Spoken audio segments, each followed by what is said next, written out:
ধন্যবাদ রাসেল ভাই। আমি গত মাসের একদম শেষ দিকে খুলনাতে গিয়েছিলাম ক্লাস নিতে। তো খুলনাতে আমাদের রেডিও ফুর্তি স্পেশালি এই ভূত এফএমের অনেক ফ্যান। তো আমি ওখানে গেলেই মোটামুটি অনেকের সাথে দেখা হয়। তো ওখানে স্পেশালি এক ভাই আছে সৈকত ভাই, উনি আসেন আমার সাথে দেখা করতে। তো সৈকত ভাই একটা ছেলেকে নিয়ে আসছিল, নাম হলো রূপম। রূপমের কাছ থেকে রাসেল ভাই ঘটনাটি কালেক্ট করেছি। তো ওই আমাকে এই ঘটনাটি বলেছে। ঘটনাটি শুনে আমার কাছে খুব অদ্ভুত লেগেছে। আমি রাসেল ভাই আমি শিওর না যে আমি এই ঘটনার কাছাকাছি কোনো ঘটনা এর আগে আমি বলেছি কি না, আমার ঠিক মনে পড়ছে না। তবে রূপম বেশ ইনশিওর করেছে, মানে ঘটনার একদম মানে প্লেস থেকে শুরু করে এভরিথিং সব কিছু। আমি এখন রাসেল ভাই সরাসরি ঘটনাতে চলে যাচ্ছি। ঘটনাটির সময়টা রাসেল ভাই 1996 কি 98 এই সময়ের দিকে। ঘটনাটির স্থান হলো গোপালগঞ্জের কোটালীপাড়ার আমবাড়ি নামক স্থান আছে সেখানে।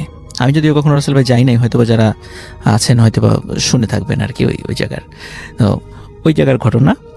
তো এই সময়টায় মানে ছিল ধরেন যে ওই যে কালবৈশাখীর বা বৈশাখ মাসের এই সময়টাতে আর কি, যখন মোটামুটি বজ্রপাত হয়। তো এর মধ্যে কি হয়েছিল ভাই, বজ্রপাতে ওই এলাকার একজন লোক মারা যান। উনি ছিলেন কৃষক, মোটামুটি কৃষিকাজ করার সময় মারা যান আর কি বজ্রপাতে। তো স্বাভাবিকভাবেই তাকে দাফন করা হয়। তো ওই গ্রামেরই, ওই আমবাড়ি গ্রামেরই পাশে আর একটা গ্রাম আছে, নাম হলো ধরল। এই গ্রামটার নাম হলো ধরল। এই ধরল নামের ওই গ্রামের 3 বন্ধু আছে, মানে বেশ মানে তারা অ্যাডাল্ট আর কি, মানে ছোট কেউ না, বেশ মানে পরিণত বয়স্ক। তো তারা ওই যে শুনেছে অনেক সময় মানুষের কাছে যে এই বজ্রপাতের লোক মারা গেলে তাদের লাশে নাকি ওই ম্যাগনেট জাতীয় কিছু থাকে। হ্যাঁ, এই ধরনের কথা প্রচলিত আছে। যদিও এই ঘটনা আসলে কি সত্য কিনা আমরা কেউ জানি না, তো হতে পারে নাও হতে পারে। তো এরা চিন্তা করে, যেহেতু তারা এরকম শুনেছে, কারণ তারা চিন্তা করে যদি আমরা এই লাশটা চুরি করতে পারি, চুরি করতে মানে তারা নিজেরাই চিন্তা করছে আর কি, মানে এমন না যে তাদেরকে কেউ অফার করেছে বা এই টাইপের কিছু না। তারা নিজেরাই চিন্তা করছে যে আমরা যদি লাশটা চুরি করতে পারি, তো এই লাশটা নিয়ে আমরা অনেক দূরে গিয়ে মানে বিক্রি করে দিব, বা এটা ওখান থেকে সরিয়ে এনে অন্য জায়গায় পুঁতে রাখবো, যখন কঙ্কাল হয়ে যাবে কঙ্কালগুলো বিক্রি করবো। তো তারা কি করে যে ওই রাত্রেই, মানে যেই দিন কবর দিয়েছে বিকালে, ওই রাত্রেই তারা লাশটা মানে চুরি করার একটা পরিকল্পনা করে। তো যে পরিকল্পনা সেই কাজ। তো হাতে টর্চ লাইট নিয়ে গেলে পারে আলো বেশি হবে, অনেক দূর থেকে দেখা যাবে, মানুষ সন্দেহ করতে পারে। এই জন্য তারা কি করছে, একদম নিবু টাইপের মানে আলো কমিয়ে হারিকে নিয়ে গেছে আর কি, যাতে কোনো মতে একটু সামনের জায়গাটা দেখা যায় এইভাবে আর কি।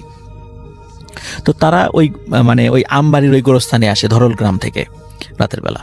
তো ওনারা যখন গোরস্থানে এসেছে, আসার পরে ওই কবরটা তারা দিনের বেলাও দেখে আসছিল, যে রাতের বেলা সেজন্য সরাসরি আমরা মানে চিন্তা অসুবিধা না হয়। তো যথারীতি যেই চিন্তা সেই কাজ, কবর খোঁড়া শুরু করেছে। খুঁড়তে একদম বাঁশটা সরানোর পরে লাশ বের করে ফেলেছে। কবরের মধ্যে 2 জন নেমেছে, আরেকজন উপরে আছে, মানে তোলার জন্য উপরে। যখনই উপরে উঠিয়েছে এবং তুলবে, হঠাৎ দূর থেকে কে যেন চিৎকার করছে, এই ওখানে কে। আসলে ভাই কবরস্থানের পাশেই আরেকজনের বাসা ছিল। তো উনি হয়তো বা মুরব্বী, হয়তো বা রাত্রে ওয়াশরুমে যাওয়ার জন্য বাসা থেকে বের হয়েছে। তো কবরস্থানের যেহেতু পাশে থাকার কারণে কবরস্থান সম্পর্কে মোটামুটি ধারণা আছে। হঠাৎ করে রাতের বেলা একটু আলো দেখে ওনার সন্দেহ হয় যে কি ব্যাপার। আবার আলোর আশেপাশে তো রাসেল ভাই কেউ থাকলে অনেক দূর থেকে টের পাওয়া যায়। তখন ওর মনে হচ্ছিল কারা যেন কি করছে। আবার চিন্তা করছে যে গ্রামের সাধারণত এত রাতের বেলা তো লাশ দাফন করার কথা না, আর লাশ এত রাত্রে দাফন করলে রাসেল ভাই ওই সময় যে হ্যাচাক বাতি ছিল, এখন তো এটা দেখা যায় না, তো এই হ্যাচাক বাতি নিয়ে আসে। এরকম কেন? তখন উনি বলছে ওখানে কে। তখন ওরা চিন্তা করে সর্বনাশ, ধরা খেয়ে গেছি। তো তখন ওরা লাশটা ওই রকমই ফেলে 3 জন ওই ভো দৌড় ওখান থেকে চলে যায়, আবার তাদের গ্রামে চলে যায়। তখন ওই লোক ওই কবরস্থানে এসে ওই হারিকেনের আলোতে দেখে যে এই অবস্থা, সকাল বিকালে লাশ দাফন হয়েছে এই অবস্থা। তখন উনি আশেপাশের লোকজনকে ডেকে তোলেন, আশেপাশে যারা ছিলেন। তো সবাই এসে আবার যথারীতি ওই পরিবারের লোককে খবর দেয়। ওই রাত্রেই আবার মানে ওই লাশটা আবার যথাস্থানে রেখে উপরে বাঁশ দিয়ে আবার ঠিকঠাক মতো কবরটা দিয়ে দেওয়া হয়। তো রাসেল ভাই এই ঘটনার পর থেকেই আসলে মানে ঘটনাটার মানে মূল ঘটনা শুরু আর কি। যেই 3 জন ওই রাত্রে বাড়িতে চলে যান এবং রাত্রেবেলা বাসায় গিয়ে যার বাড়িতে গিয়ে ঘুমিয়ে পড়েন। আর যেহেতু তারা ধরা পড়ে নাই, সুতরাং বলে দেয় এই ঘটনার জন্য আমরা কখনোই কেউ না জানে, জানলেই তো অনেক সমস্যা। আর রাসেল ভাই এটা নিয়ে তারা অনেকে চিন্তাও করেন নাই, ওটা ছিল একদম অজপাড়া গায়ের মতো। তারা চিন্তা করছে হয়তো বা কাফন চোরের কাজ, এটা কাফন চুরি করতে আসছিল, পারে নাই, এরকম তারা মনে করেছে। তারা আসলে ওই ম্যাগনেট বা এই টাইপের মানে ওইভাবে তারা চিন্তাও করে না এরকম হতে পারে। তারা কাফন চোর অনেক বহু আগে থেকেই তো এই ধরনের ঘটনা ঘটে থাকে।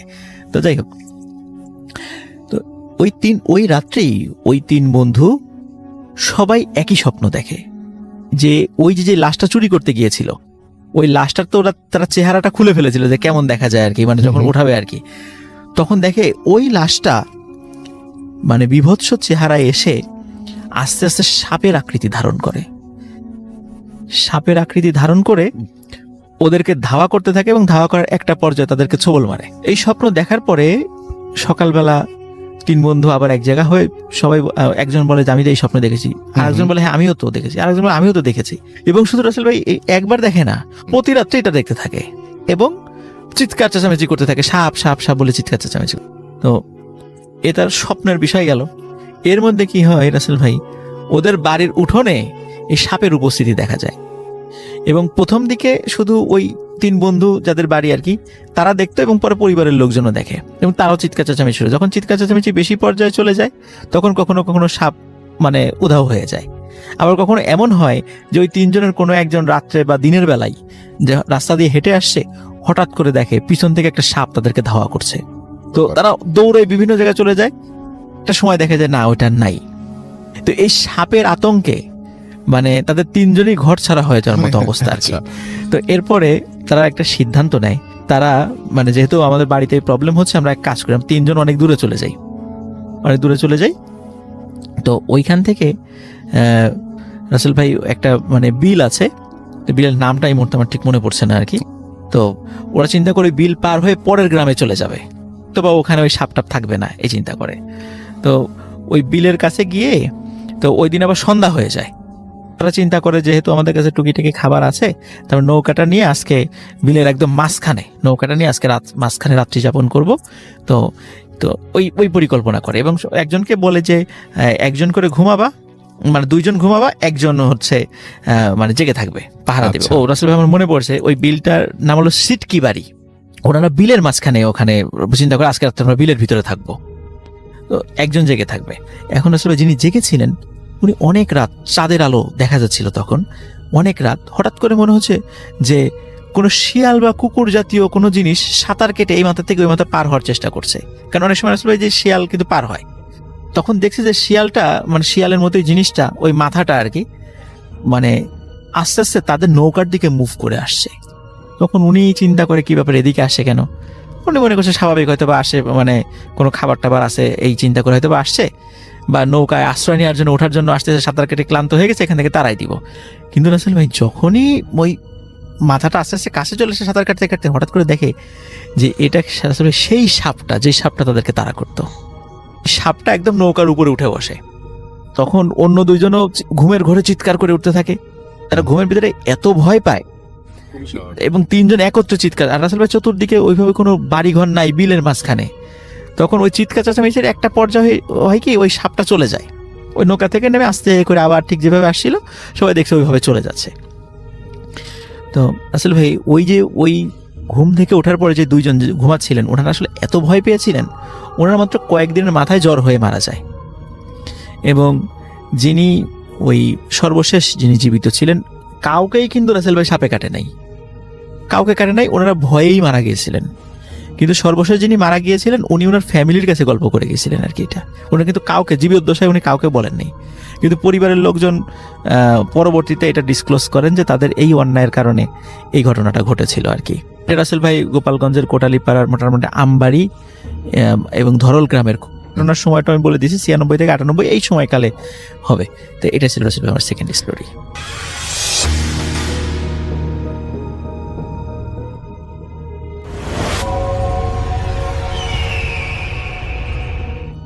আসসালামু আলাইকুম লিসেনার্স, আমি শাহিন শিকদার।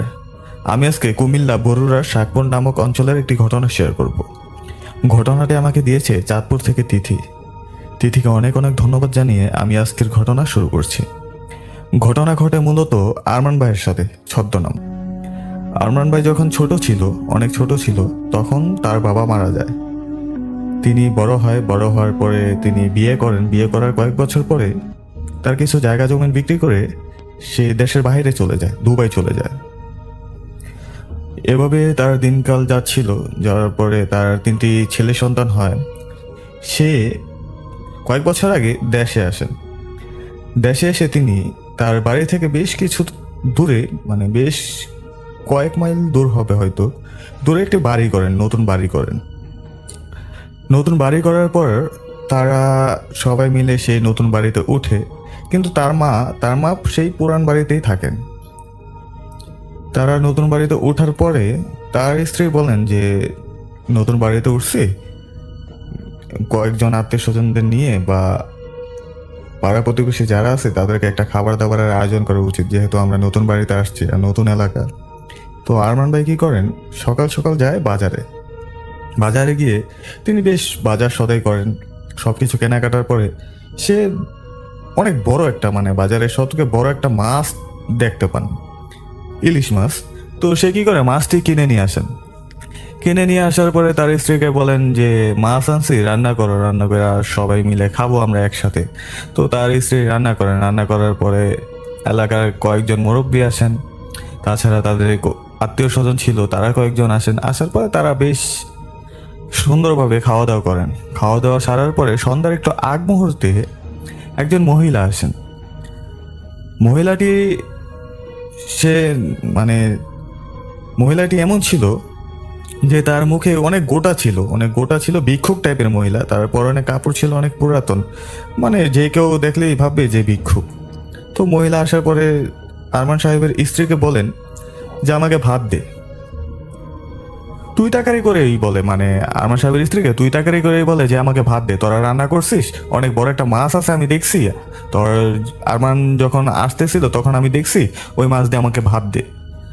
তো আরমান ভাইয়ের স্ত্রী বেশ অবাক হয় যে কে এ মহিলা, আর তুই তাকারি করছে কেন এইভাবে। সে একটু নাখোশ হয়ে রুমে যায়। রুমে যাওয়ার পরে দেখে যে যে খাবার আছে তা তাদের রাতে হয়ে যাবে, মানে তার থেকে যদি কাউকে দেয়, একজন লোককে দেয়, তো রাতে আবার রান্না করতে হবে। তো আরমান ভাইয়ের স্ত্রী আসার পরে বলে যে খাবার নাই, খাবার দিতে পারবো না, আপনি অন্য কোনো বাড়িতে গিয়ে খাবারটা খেয়ে নেন। তো সেই ভিক্ষুক মহিলা বলে না, আমি দেখছি খাবার আছে, খাবার এখনো অনেক খাবার আছে, আমি দেখছি, তোর সাথে সাথে আমিও গিয়েছিলাম, আমিও দেখছি।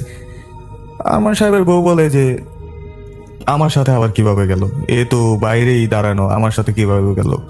তো আরমান সাহেবের বউ বলে না, দিতে পারবো না, যা আছে এগুলো আমাদের রাতে লাগবে। তো সেই ভিক্ষুক বলে আমাকে তো খাবার দিলি না, তোদের অনেক সমস্যা হবে, আমাকে না খাইয়ে তোরা একা একা খাবি, তোদের হজম হবে না এই খাবার, তোদের অনেক সমস্যা করব আমি।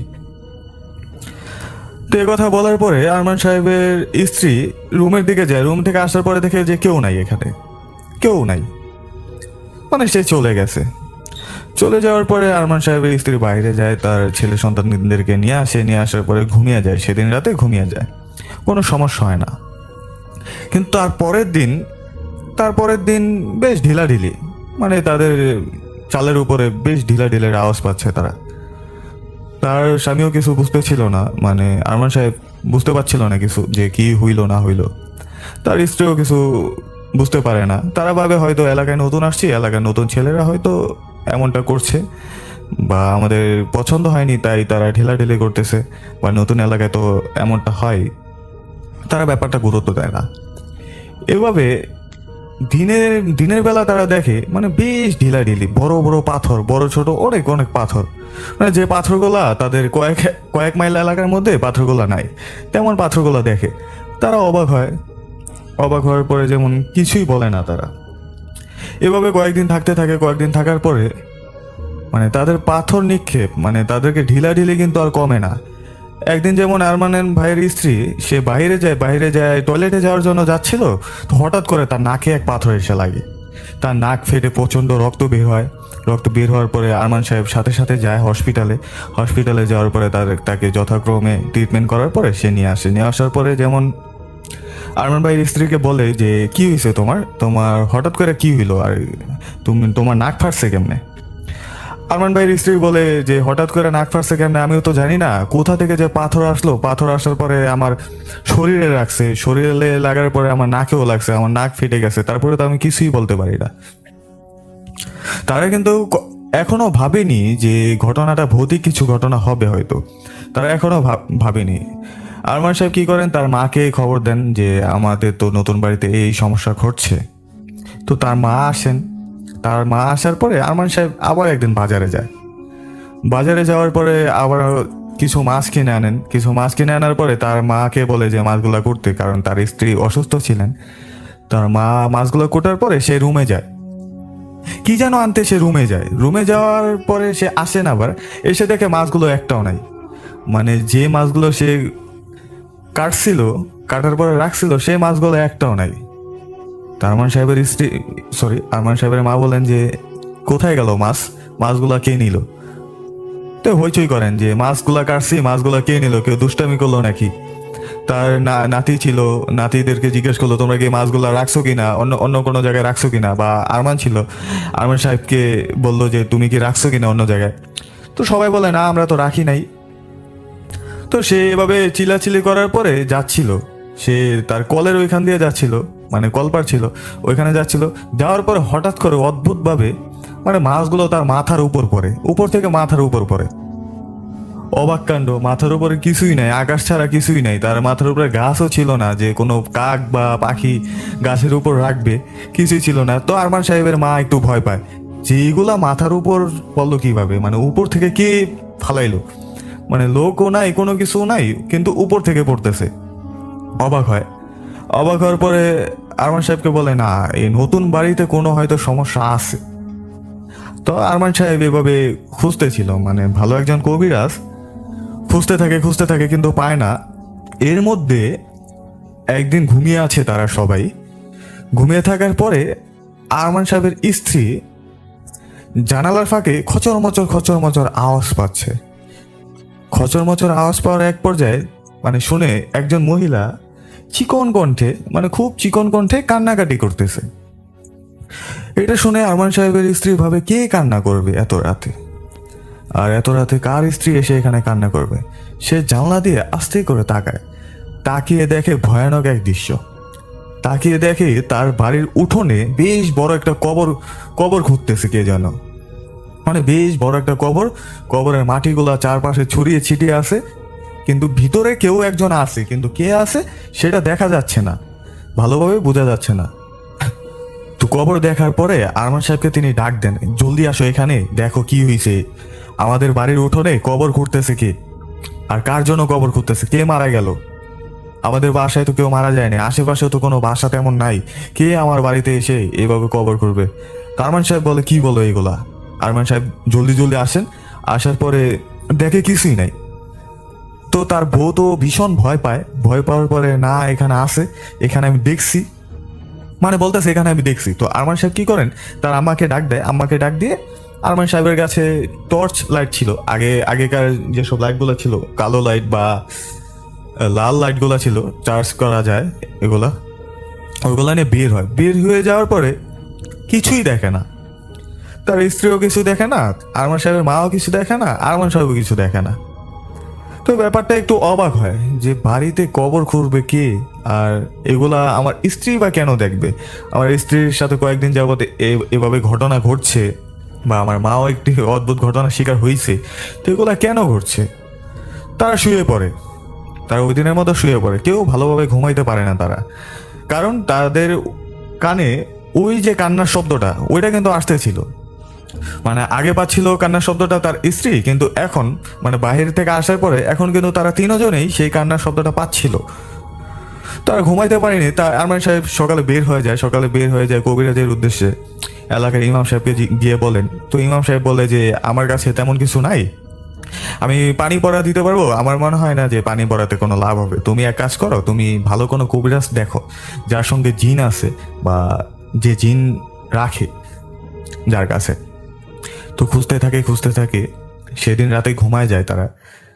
হঠাৎ একদিন কল চাপানোর আওয়াজ পাচ্ছে। আপনারা জানেন, যারা গ্রামে থাকেন তারা জানেন যে উঠোনের কোনো এক পাশে একটা কল থাকে, কল চাপ দিলে ওইটা থেকে আওয়াজ বের হয়। তো এটা আওয়াজ পাচ্ছে। তো এবার কি করে, আরমান সাহেবের স্ত্রী জানলা হালকা একটু ফাঁকা করে দেখার চেষ্টা করে। সে দেখে অদ্ভুত এক দৃশ্য। সে দেখে কোনো এক মহিলা কল চাপাচ্ছে, তার শাড়ি, তার পরনে ছিল শাড়ি, তার আঁচলটা ছিল বিশাল বড়, মানে তার ঘরের পিছন হইতে হয়তো আঁচলটা আসছে, এমনটা দেখা যাচ্ছে, কিন্তু তার মাথা নেই। অদ্ভুত এক দৃশ্য দেখার পরে তার স্ত্রীটা চিৎকার দেওয়ার পরে আরমান সাহেব দৌড়ে আসার পরে আরমান সাহেব ঠিক সেম কাহিনীটা দেখে। আরমান সাহেব দেখে যে তার মাথা নেই, সে কল চাপাচ্ছে, কিন্তু তার মাথাটা যেখানে কলস রাখে, মূলত যেখানে পানি পড়ে, সেখানে তার মাথাটা রাখা। তার মাথাটার দিকে তাকানোর পরে বিশ্রী রকম এক হাসি দেয় তার মাথাটা। এই দৃশ্য দেখার পরে আরমান সাহেব সহ তার স্ত্রী দুইজনেই সেন্সলেস অবস্থা পড়ে যায়, তাদের সেন্স কারোই থাকে না। তো তাদের চিল্লানিতে আরমান সাহেবের যে মা আছেন, মা দৌড়ে আসার পরে দেখে যে তারা অজ্ঞান হয়ে গেছে। তার মা কোনো রকম আল্লাহ আল্লাহ করতে করতে ফজরের আজান পর্যন্ত ওয়েট করে। ফজরের আজান দেওয়ার পরে তার মা বাইরে যাওয়ার পরে কল থেকে পানি নিয়ে আসার পরে তাদেরকে মুখে মাথায় ছিটিয়ে দেওয়ার পরে যেমন তারা সুস্থ হওয়ার পরে যেমন তার মাকে ঘটনা বলে, তো তার মা ব্যাপারটা একটু ভালোভাবেই দেখে। তার মা চলে যায় তার এক রিলেটিভের কাছে, রিলেটিভদেরকে খুলে বলে যে আমাদের নতুন বাড়িতে এইসব ঘটনা ঘটছে, এখন আমরা কি করতে পারি। তো এক রিলেটিভ ঠিকানা দেয় চাঁদপুরের কচুয়ার কোনো এক কবিরাজের, মানে দরবেশ টাইপের এক কবিরাজ ছিল, আপনারা হয়তো অনেকে চিনবেন, আমি নামটা বলতে পারছি না এখানে। তো সেই কবিরাজের কাছে চলে যাওয়ার পরে সেই কবিরাজ বলে যে তোমরা যাও, আমি সময় করে আসবো। যাওয়ার আগে আমার প্রথমে জানা উচিত সেখানে কি হচ্ছে না হচ্ছে। সেই কবিরাজ কয়েকদিন পরে তার ঠিকানা মতো আসে, মানে আরমান সাহেবের বাড়ি পর্যন্ত আসার পরে আরমান সাহেবের স্ত্রীর সাথে দেখা করতে চাইলে স্ত্রীকে তিনি জিজ্ঞেস করেন যে কয়েক মাস আগে সন্ধ্যার একটু আগ মুহূর্তে একটি ভিক্ষুক আসে, মানে তোমার বাসায় একটি ভিক্ষুক আসে, তুমি তাকে খাবার দাওনি কেন? পরে যেমন আরমান সাহেবের স্ত্রী বলে যে খাবার দেয়নি কারণ সে তুই তাকারি করে কথা বলছিল, আমার তেমন একটা ভালো লাগেনি, কারণ আমি চিনি না জানি না, আর খাবারও আমার কাছে কম ছিল, আমি যদি তাকে দিয়ে দিতাম তাহলে হয়তো আমার আবার রান্না করতে হইতো। তো সেই কবিরাজ বলে না, খাবারটা না দিয়ে তুমি খুবই খারাপ করছো, তোমার দেওয়া উচিত ছিল, কারণ সে কোনো মানুষ না, সে কোনো সাধারণ মানুষ ছিল না। তুমি যেখানে বাড়িটা করছো এখানেই সে থাকতো। একে তুমি বাড়ি করে তাকে ডিস্টার্ব করছো, তাকে প্রবলেম করছো, আর একদিকে তুমি মাছ নিয়ে আসছো, মানে আরমান সাহেব মাছ নিয়ে আসছে, সেই মাছ খেতে চাইছে, তারপর তুমি দেওনি। এই কারণে যেমন সে খুবই ক্ষিপ্ত, সে খুবই রাগান্বিত, সে চাচ্ছে যে তোমাদের বড় কোনো ক্ষতি করতে। ইতিমধ্যে তোমাদেরকে ভয় দেখাইছে, কিন্তু তোমরা ভয় পাইছো, কিন্তু তেমনটা ভাবে তোমরা ভয় পাও নাই, আর তোমাদের তেমনটা ক্ষতি হয়ও নাই। তোমাদেরকে চাচ্ছে তোমাদেরকে মেরে ফেলতে বা তোমাদের বড় একটা ক্ষতি করতে। তো আরমান সাহেব খুবই ভয় পাওয়ার পরে আরমান সাহেব জিজ্ঞেস করে যে এখন কি করা যায়, ভুল যেহেতু করে ফেলছে আমরা, আর আমরা তো জানি না উনি মানব জাতির কেউ না, আমরা তো জানি না এটা আমাদের ভুল হয়েছে, আমরা কিভাবে সেটা সংশোধন করতে পারি। তো কবিরাজ বলে যে আমি জিনের সাথে কথা বলবো, কথা বলার পরে আমি আবার কালকে আসবো। কবিরাজ চলে যাওয়ার পরে যেমন পরের দিন আসার পরে আরমান সাহেব জিজ্ঞাসা করেন কবিরাজকে যে কি হয়েছে, এখন আমি কি করতে পারি। তো কবিরাজ বলে যে সেই জিনটি একটি মহিলা জিন, সেই জিনের সাথে আমার কথা হয়েছে, সেই জিনটি খুবই ক্ষিপ্ত, খুবই রাগান্বিত। সেই জিনটি বলেছে যে তোমাদেরকে একটি না একটি ক্ষতি করবি, আর যদি ক্ষতি নাও করতে পারে তারপরেও সে ডিস্টার্ব করবে তোমাদের। পরে আরমান সাহেব বলে যে কি করা যায়, এখন তো এটা থেকে আমাদের মুক্তি পেতে হবে, আমরা তো ভয় পাচ্ছি, আর আমাদের ছোট ছোট 3টা বাচ্চা আছে, আমরা কি করবো এখন, আমাদের বাচ্চাদের যদি কোনো ক্ষতি হয়। তো সে কবিরাজ বলে, সে জিনটি বলেছে আরেকটা অপশন আছে, জানের বদলে জান দিতে হবে, মানে তোমাদেরকে ক্ষতি করবে আর না হয় আরেকটি জান কোরবান দিতে হবে। তো আরমান সাহেব বলে কি করতে পারি আমি এখন, জানের বদলে জান, এটা আবার কেমন? তো কবিরাজ বলে তোমাদের বেশ বড় একটি খাসি আর না হয় একটি গরু কোরবানি দিতে হবে, কোরবানি দিয়ে সেটা সম্পূর্ণ মাংস গরিব দুঃখীদেরকে বিলিয়ে দিতে হবে, আর না হয় আশেপাশের কোনো এতিমখানা বা মাদ্রাসা এগুলোতে দিয়ে দিতে হবে। আরমান সাহেব কোনো কিছু না ভেবে, আরমান সাহেব একটু টাকা পয়সার মালিক ছিল, তাই ভাবে যে গরিব দুঃখীদের দেওয়া এটা তো আর খারাপ কোনো না, তাই ভাবে যে সে একটি গরু কোরবানি দিবে। তো আরমান সাহেবকে কবিরাজ বলে যে গরু তুমি কিনতে যাবা, গরু কিনতে যাওয়ার পরে একদমে গরুটা কিনবা, কোনো দামাদামি করতে পারবা না, আর তোমার চোখে যেটা ভালো লাগবে সব থেকে বড় গরুটাই তুমি কিনবা। মানে অসুস্থ রোগী এমন টাইপের কোনো পশু কোরবানি দেওয়া যাবে না। আরমান সাহেব যাওয়ার পরে একটি বেশ বড় একটি গরু কিনেন। গরু কেনার পরে সে নিয়ে আসেন। নিয়ে আসার পরে যেমন কোরবানি দেওয়ার পরে তার আত্মীয় স্বজন ছিল যারা গরিব, তাদেরকে বিলিয়ে দেয়। আর পাশের একটি মাদ্রাসা ছিল, মাদ্রাসার নামটা আমি জানি না, মাদ্রাসা ছিল, এতিমখানা ছিল ওইখানেই। তো সেখানে সব বিলিয়ে দেয় তিনি।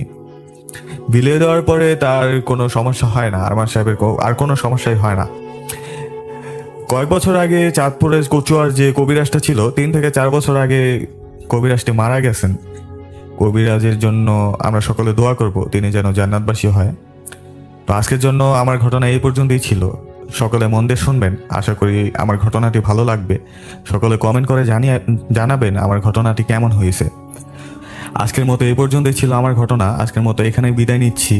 সকলে ভালো থাকবেন, সুস্থ থাকবেন। আল্লাহ হাফিজ।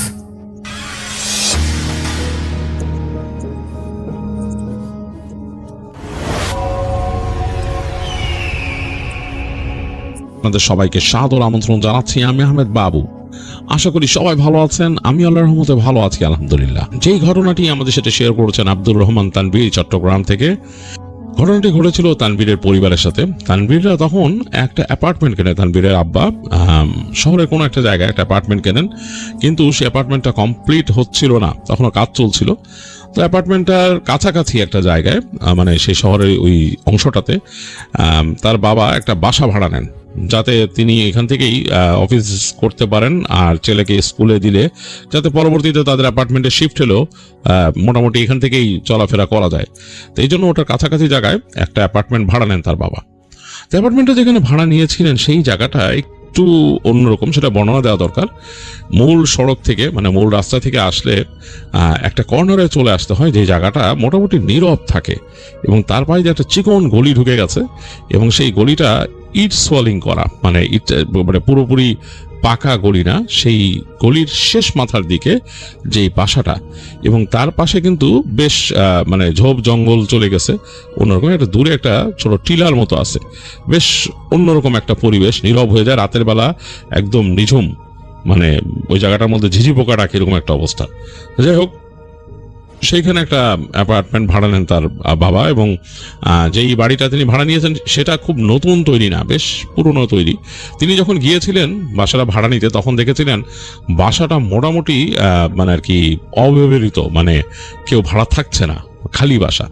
তো এটা তার কাছে একটু অবাক লাগছিল যে একটা বাসা সাধারণত ভাড়া হয়ে যায় এখনকার সময়, শহরের কাছাকাছি বাসাগুলো খালি থাকে না, কিন্তু এই বাড়িটা খালি। পাশের অ্যাপার্টমেন্টে মানুষ আছে কিন্তু এইটাতে নাই, এটা খালি। তো তিনি মোটামুটি দেখেন যে, এবং ভাড়াও মোটামুটি রিজনেবল মনে হয়। তো তানভীরের আব্বা বাসাটা ভাড়া নিয়ে নেন। তো ভাড়া নিয়ে তানভীরদের নিয়ে সেই বাসায় ওঠেন। তো ওঠার পরে তারা সবাই মোটামুটি গুছিয়ে ফেলেন বাসা, তাদের মতো থাকা শুরু করেন। তানভীর স্কুলে যেত আসতো। তো তানভীরের কাছে যেটা মনে হতো এই বাসাটায় কেমন জানি তার একটা অন্যরকম অনুভূতি হতো। ওঠার পর থেকেই তার কাছে মনে হতো যে রাতে যখন সে ঘুমায় থাকতো, মানে যখন ঘুমাতে যেত, তার রুমটার আশপাশ দিয়ে সামনে একটা বারান্দা ছিল অ্যাকচুয়ালিতে, সে বারান্দা আর তার মানে দরজা আর কি, যেটা তার ঘরের দরজা বেরুলে একটু ফাঁকা জায়গা, তারপর হচ্ছে ড্রয়িং রুম আর কি, ড্রয়িং রুমের পাশে ডাইনিং স্পেস। তার কাছে কেন জানি মনে হতো বারান্দা দিয়ে কেউ দৌড়ালো, মানে দৌড় দিল, দৌড়ের শব্দ পেত, এবং মনে হতো যে দৌড়ে কোনোভাবে তার রুমের ভেতর দিয়ে এই পাশে চলে আসছে কেউ। তো জিনিসটা একটু অবাক লাগতো তানভীরের কাছে যে কে দৌড়ায় রাতের বেলা, আর এইভাবে তার রুমের ভেতর দিয়ে কিভাবে আসতো। সে দরজা লাগায় রাখতো, মনে হতো যে বারান্দা দিয়ে কেউ দৌড় দিয়ে এসে তার রুমের দরজার সামনে দিয়ে বের হয়ে চলে গেল কেউ, এটা মনে হতো। এবং সে প্রায় শব্দ পেত ডাইনিং স্পেসে কেউ হাঁটাচলা করছে। তো মাঝে মাঝে সে মনে করতো যে তার আম্মু মনে হয় হাঁটাচলা করে, রাতের বেলা উঠে হয়তো পানি নেয় বা কিছু নেয় এখান থেকে, তিনি মনে করতেন এটা। তো এই মনে করেই তানভীর ঘুমাতো। তো এছাড়াও আরেকটা তার ফিল হতো ওই বাসায় থাকলে, যে যখন পড়ার টেবিলে বসতো মনে হতো যে বারান্দায় কেউ আছে, মানে সে যখন পড়ছে টেবিলে তার কাছে মনে হতো জানালার কাছে কেউ দাঁড়ায় আছে এবং মনে হচ্ছে তাকে দেখতেছে। তো এইটা মনে তানভীর অনেক সময় দেখা যেত যে এই ব্যাপারটা ইগনোর করতো, তারপর হঠাৎ করে সে যখন মনে হতো যে মানে তার মানে একটা অন্যরকম ফিল লাগে মানুষের কাছে কিন্তু, যে আই এম বিং ওয়াচড, এরকম বেশি মনে হলে সে উঠে গিয়ে বারান্দার দরজাটা খুলে তাকাতো, দেখতো যে বারান্দা একদম ফাঁকা, কেউ নাই, খাঁকা করতেছে চারিদিকটা। তো এরকম ফিল নিয়েই সে থাকতো, আর সে মনে করতো যেগুলো হয়তো তার মনের ভুল, কারণ একটা বাসায় উঠছে, নতুন বাসা, পেছন দিকটা খালি খাখা করতেছে, মনে করতো যে হয়তো একটা অন্যরকম ফিল হতেই পারে এরকম, আর শব্দ হয়তো নিচে হয় বা পাশের ফ্ল্যাটে করে, সেটাই মনে হয় এখানে আসে। তো এরকম ফিল তার কাছে মনে হইতো দেখে সে আর এটার পরে গায়ে লাগায়নি। সে নিজের মতো এগুলোর রেশনাল এক্সপ্লেনেশন বের করে নিয়েছিল যে হয়তো এই কারণেই মানুষ হাঁটাহাঁটি করে এইসব শব্দ হয়। তো এইভাবেই তানভীরের দিনকাল কেটে যাচ্ছিল। তো তানভীর যখন স্কুলে যেত, যাওয়ার সময় তাদের গলি শেষ হয়ে বাই যখন মোড় নিয়ে যেত মূল রাস্তাটা দিয়ে, তো তখন ওইখানে একটা দোকান ছিল। তো দোকানে সে একটা ছেলেকে বসতে দেখতো, ওই ছেলেটা তানভীরের থেকে একটু বড় বয়সে। তো তাদের আসলে এটা পারিবারিক দোকান, তার বাবার দোকান আর কি। তো ছেলেটা বসতো এখানে, তো তানভীরের সাথে মোটামুটি গল্প গুজব করতো মাঝে মাঝে। তানভীর যাওয়ার সময় এখানে দাঁড়াইতো, আসার সময় দাঁড়াইতো, হাসি খুশি টাইপের একটা ছেলে। তো একদিন তানভীর স্কুল থেকে আসতে যেয়ে দেখলো যে ওই দোকানের ঝাঁপ নামানো, এবং ওই তাদের গলির মাথার ওই জায়গায় বিশাল হট্টগোল মানুষজন। তো তানভীর এসে ওখানে জিজ্ঞেস করে যে কি হয়েছে। তো মানুষজন বলতেছে যে এখানে ওই ছেলেটা অ্যাক্সিডেন্ট করছে, যে ছেলেটা ওখানে কাজ করতো আর কি। তো তানভীরের কাছে একটু ধক করে লাগলো বুকের মধ্যে, কারণ সে ছেলেটার সাথে কথাবার্তা বলে এবং আজকেও সকালে কথা বলে গেছে যাওয়ার সময় হাসি খুশি। সে চিন্তা করলো কিভাবে হলো, বলতেছে যে এরকম বাসায় যাচ্ছিল, এখান থেকে একটা লেগুনা এসে এরকম ধাক্কা দিছে, তার অবস্থা খারাপ। তো বলছে, তারপর বলে যে এখন ওকে নিয়ে যাবে হাসপাতালে নিয়ে যাবে, ওখানে তার হবে নাকি, ময়না তদন্ত হবে আর কি। তো এটা শুনে তানভীর আসলে তখন সে হাই স্কুলের শেষ ক্লাসে পড়ে, তার কাছে এই জিনিসটা খুব একটা স্বাভাবিক মনে হয় নাই, মনের মধ্যে ধুকধুক করতে লাগলো। তো সে হেঁটে গেল ওই বাসার সামনে, যে বাসায় ছেলেটা থাকতো। তোদের বাসায় যাই দেখতেছে গেটের সামনে বিশাল হট্টগোল, মানুষজন, অনেক কান্নাকাটির শব্দ আসতেছে এরকম। তো সে ওখানে ঢুকে গিয়ে সে চিন্তা করে তার আম্মু শুনলে তাকে হয়তো যেতে দিবে না। এই চিন্তা করে সে বাসায় ঢুকে আস্তে আস্তে করে সামনে যেয়ে দেখে খুব হইচই হইতেছে। ওখানে একটা রাখা, একটা ইসের মধ্যে এরকম বিছানার মতো রাখা, ওইটার উপর একটা কাপড় দিয়ে পেঁচায় রাখা ছেলেটার বডিটা। তো সে মানুষের সামনে দিয়ে যায় দেখতে, তো দেখতেছে যে ওই ছেলেটার কাপড় সরায় এক মহিলা কাঁদতেছে ওখানে চিৎকার করে। তো চেহারাটা এমন হয়ে গেছে অ্যাক্সিডেন্টের কারণে, তানভীরের বুকের মধ্যে ধক করে উঠলো ভয়ে, সে ভয় পেয়ে গেল চেহারাটা দেখে। ঠিক তখনই তার কাছে মনে হলো যে ছেলেটা চোখ মেলে তার দিকে তাকাইছে এবং তার দিকে করুণ ভাবে তাকাইছে। তো তানভীর পড়ে যাচ্ছিল সেখানে, মাথা ঘুরে। সে শুনছে, জানে যে সবাই জানে যে ছেলেটা নাই, তো মানুষজন ঘিরে আছে, সেখানে কান্নাকাটি হচ্ছে। এই অবস্থা তার কাছে মনে হয় তার দিকে করুণ ভাবে তাকাইছে। তো এটা দেখে তানভীর কেমন জানি তার মাথা ঘুরে উঠছিল, সে পড়ে যাচ্ছিল, কোনো মতো নিজেকে সামলাই নিয়ে আবার তাকায় দেখলো যে হ্যাঁ, মনে হচ্ছে তার দিকে তাকায় আছে। তো সে একজনকে এরকম ধাক্কায় দিয়ে বলছে, দেখেন তো কি তাকায় আছে নাকি। তো সেই লোকটা তার দিকে তাকাইলো এবং ছেলেটার দিকে তাকায় বলে, কি বলেন উল্টাপাল্টা, জানতো এখান থেকে। তো তানভীর তাড়াতাড়ি হেঁটে ওখান থেকে বেরোয় আসলো। তার আর কিছু বলার নেই, সে বিড়বিড় করে সে ধোয়া পড়তেছে আর হেঁটে হেঁটে যাচ্ছে, চিন্তা করতেছে কি। এই চিন্তা করতে করতে ধোয়া পড়তে সে হেঁটে চলে গেল বাসার দিকে। বাসায় গিয়ে সে সিঁড়িতে উঠতেছে, তার কাছে খুব খারাপ লাগতেছে, এখন গা কেমন জানি লাগতেছে, মনে হচ্ছে গাটা ভারী হয়ে যাচ্ছে এরকম লাগতেছে। তো সে তার বাসায় যে বেল দিল, তার আম্মা দরজা খুলছে। তার আম্মু জিজ্ঞেস করলো কি হয়েছে। তো বললো যে আমি একটু দেখে আসছি, ওখানে ওই ছেলেটা এরকম ভাবে সে অ্যাক্সিডেন্ট হয়েছে এই সেই। তো তার আম্মা শুনে খুব দুঃখ প্রকাশ করলো, বললো যে আমি তাই তো বলি, ওখানে কেন এত চিৎকার হইতেছে এই সেই। আবার তাকে বললো, তুমি ওখানে যাও নাই তো। তো তানভীর বললো যে আমি ওখানে একটু থামছিলাম। তো তার আম্মা বলে, কেন তুমি থামছো। বলে যে আমি এরকম ওখানে দেখতে থামছিলাম। তো তার আম্মা খুব রাগ করলো যে এরকম যাওয়া উচিত না, তোমার বয়সটা তো বেশি না, তুমি এখন এই বয়সে এরকম এগুলো দেখলে মেন্টালি প্রেশার পড়বে তোমার। তখন সে বলে যে না, আমি এরকম ক্লাস 10-এ পড়ি, আমার এগুলা ইসের ব্যাপার না। তো তার আম্মা যাই হোক বকাঝকা করে বলে যে এরকম যাবা না, খবরদার, এগুলো যেন না দেখি কখনো, এই ধরনের কোনো জায়গায় গেলে এরকম শুনলে যাবা না, পরবর্তীতে যখন নাকি তার জানাজা হবে তখন যাবা, এর আগে যাবা না। তো যাই হোক এগুলো বুঝাই দিয়ে তার মা তার মতো বা কাজে লেগে যান, তার বাসার যে কাজকর্ম আছে সেগুলো করতে থাকেন। তানভীর কেমন যেন একটু মনমরা হয়ে যায়, সে বাসায় এসে ফ্রেশ হয়, তার চেহারা ভাসতেছে তার মনে, ছেলেটার চেহারা, যে তার দিকে যে যেরকম তাকাইছে তার মনে হচ্ছে। এই পার্টটা সে তার আম্মুকে বলে নাই। তার আম্মু হয়তো বললে সে জানে যে তার আম্মু তাকে বলতো যে এটা তোমার একটা হ্যালুসিনেশন হয়েছে, তুমি এরকম কিছু হওয়ার কথা না, আর তুমি কেন গেছো, আরো বকাঝকা করতো তাকে।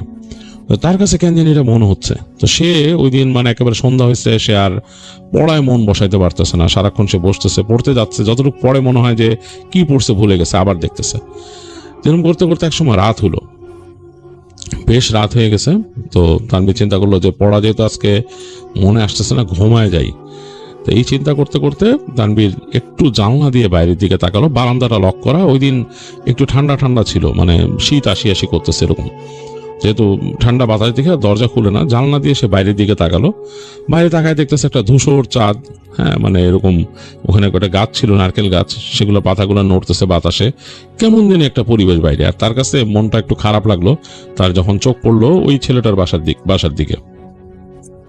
তো বাসার দিকে যখন চোখ পড়ছে, সে অবাক হয়ে একটা জিনিস খেয়াল করলো। মনে হলো ওই ছেলেটার ওদের বাসা ছিল চৌচালা টিনের ঘর, উপরে মানে পাকা সেমি পাকা বাসা, উপরের ছাদটা হচ্ছে টিনের। তার কাছে মনে হলো ওই টিনের যে এখানে ভাঁজটা আছে, মানে যেখানে দুই ভাগ হয়েছে ভি এর মতো, ওই কর্নারে সে কিছু একটা দেখতেছে, ধোঁয়ার কুণ্ডুলির মতো একটা কিছু। তো ওইটা দেখে কেমন জানি তার কাছে মনে হলো যে অন্যরকম কিছু কিনা, ভয় পাইলো মনে মনে সে। মানে এটা স্বাভাবিক মনে হলো, নড়াচড়া করতেছে। তো তানভীরের আর সাহস হলো না ওদিকে যে ওই কিছু দেখার বা ওদিক থেকে সে গেট খুলবে বা বাইরে যাবে, তার সাহস হলো না। সে পর্দাটা টেনে আস্তে করে তার ঘরের ডিম লাইট জ্বেলে শুয়ে পড়লো বিছানায়। বিছানায় শুয়ে তানভীরের নানা চিন্তা আসতেছে, এটা কি দেখলো ওখানে ধোঁয়ার কুণ্ডুলির মতো, এরকম চিন্তা করতে করতে সে ঘুমায় যাবে। এই সময় হঠাৎ ইলেকট্রিসিটি চলে গেল। সে বুঝতে পারলো যে তার যে ঘরের যে ডিম লাইট বা জিরো পাওয়ারের যে বাতিটা ছিল সেটা নিভে গেছে, টপ করে নিভে গেল। এবং ইলেকট্রিসিটি যাওয়ার সাথে সাথে একটা সাইলেন্স তৈরি হয় চারিপাশের। মানে বিভিন্ন রকমের যদি কারো বাসায় কোনো গ্যাজেট বা কিছু চলে, সব তো থেমে যায় চারিপাশে। তো সেই কারণে কিন্তু একটা সাইলেন্স তৈরি হয়। তো এরকম একটা সাইলেন্স তৈরি হয়েছে গভীর রাতে, এবং নিস্তব্ধতা এমন ভাবে পেয়ে বসতেছে তানভীরকে, মনে হচ্ছে যে একেবারে তার নার্ভে এসে হিট করতেছে। ঝিঝি পোকার শব্দ, নিস্তব্ধতার একটা শব্দ, দূরে গাড়ির হর্ন পাওয়া যাচ্ছে, এরকম করতেছে। হঠাৎ করে তানভীরের মনে হলো যে তার জানালার ওই পাশে বারান্দায় খসখস খসখস শব্দ। মনে হলো যে ওই তার জানালার যে কাঁচের মধ্যে কেউ চাপ দিতেছে বা এরকম করে কোনো শব্দ করতেছে, এরকম হাত দিয়ে যদি কেউ ধরে, মানে কোনো মানুষ চাপ দেয়, এরকম একটা কেমন জিনিস শব্দ হইতেছে। তানভীরের কাছে মানে একটু ভয় লেগে গেল যে এই শব্দ কে করতেছে, মনে হচ্ছে বেশ মানে এইভাবে চাপ দিতেছে হাত দিয়ে। তানভীর ভয় পেয়ে সে গুটি সুটি মেরে, গায়ে একটা কাঁথা ছিল, কাঁথাটা গায়ের মধ্যে টেনে সে চুপচাপ পড়ে রইল অনেকক্ষণ। তার কাছে মনে হচ্ছে যে শব্দটা অনেক বেশি। একটু পরে জানালার মধ্যে সে নখের মতো শব্দ শুনলো, মনে হলো হাতের দিয়ে কড়া দিয়ে যদি নখ করে কাচের উপরে, সেরকম টক টক টক টক। তানভীর ভয়ে বলল না কে, সে চুপচাপ শুয়ে আছে।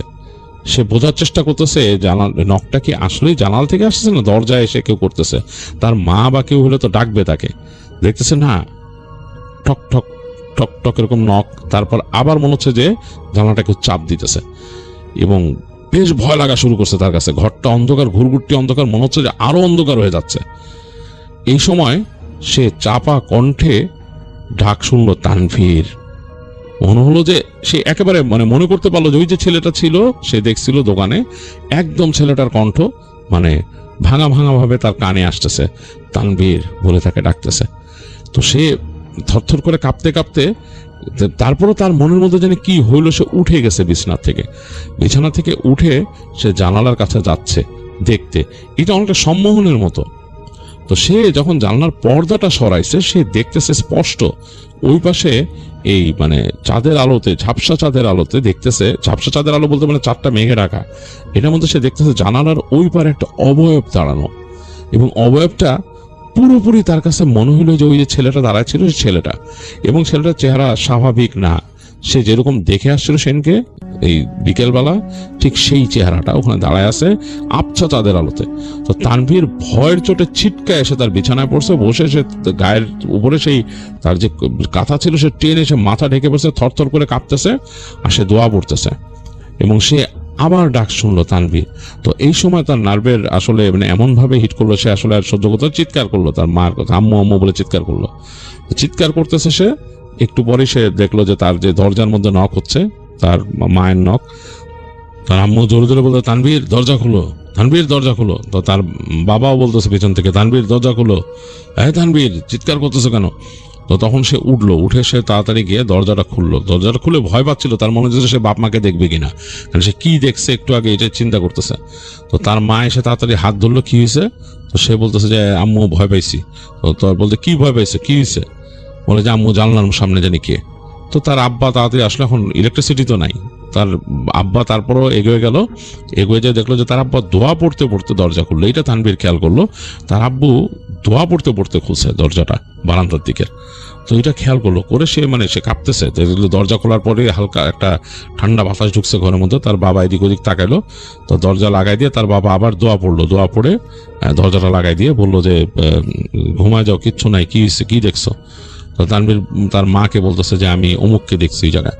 তো তার আম্মা বললো যে তোমাকে আমি মানা করছিলাম ওই বাসায় যেতে, তুমি আসলে এগুলো তোমার মনের মধ্যে এগুলো তৈরি হয়েছে, এগুলো হ্যালুসিনেশন, তুমি এগুলো ভয়ের কিছু না, এগুলো তুমি উল্টা পাল্টা দেখছো, দুঃস্বপ্ন দেখছো, সেখান থেকে আসছো, ঘুমের মধ্যে দুঃস্বপ্ন দেখছো, তুমি ভুলে যাও এগুলা।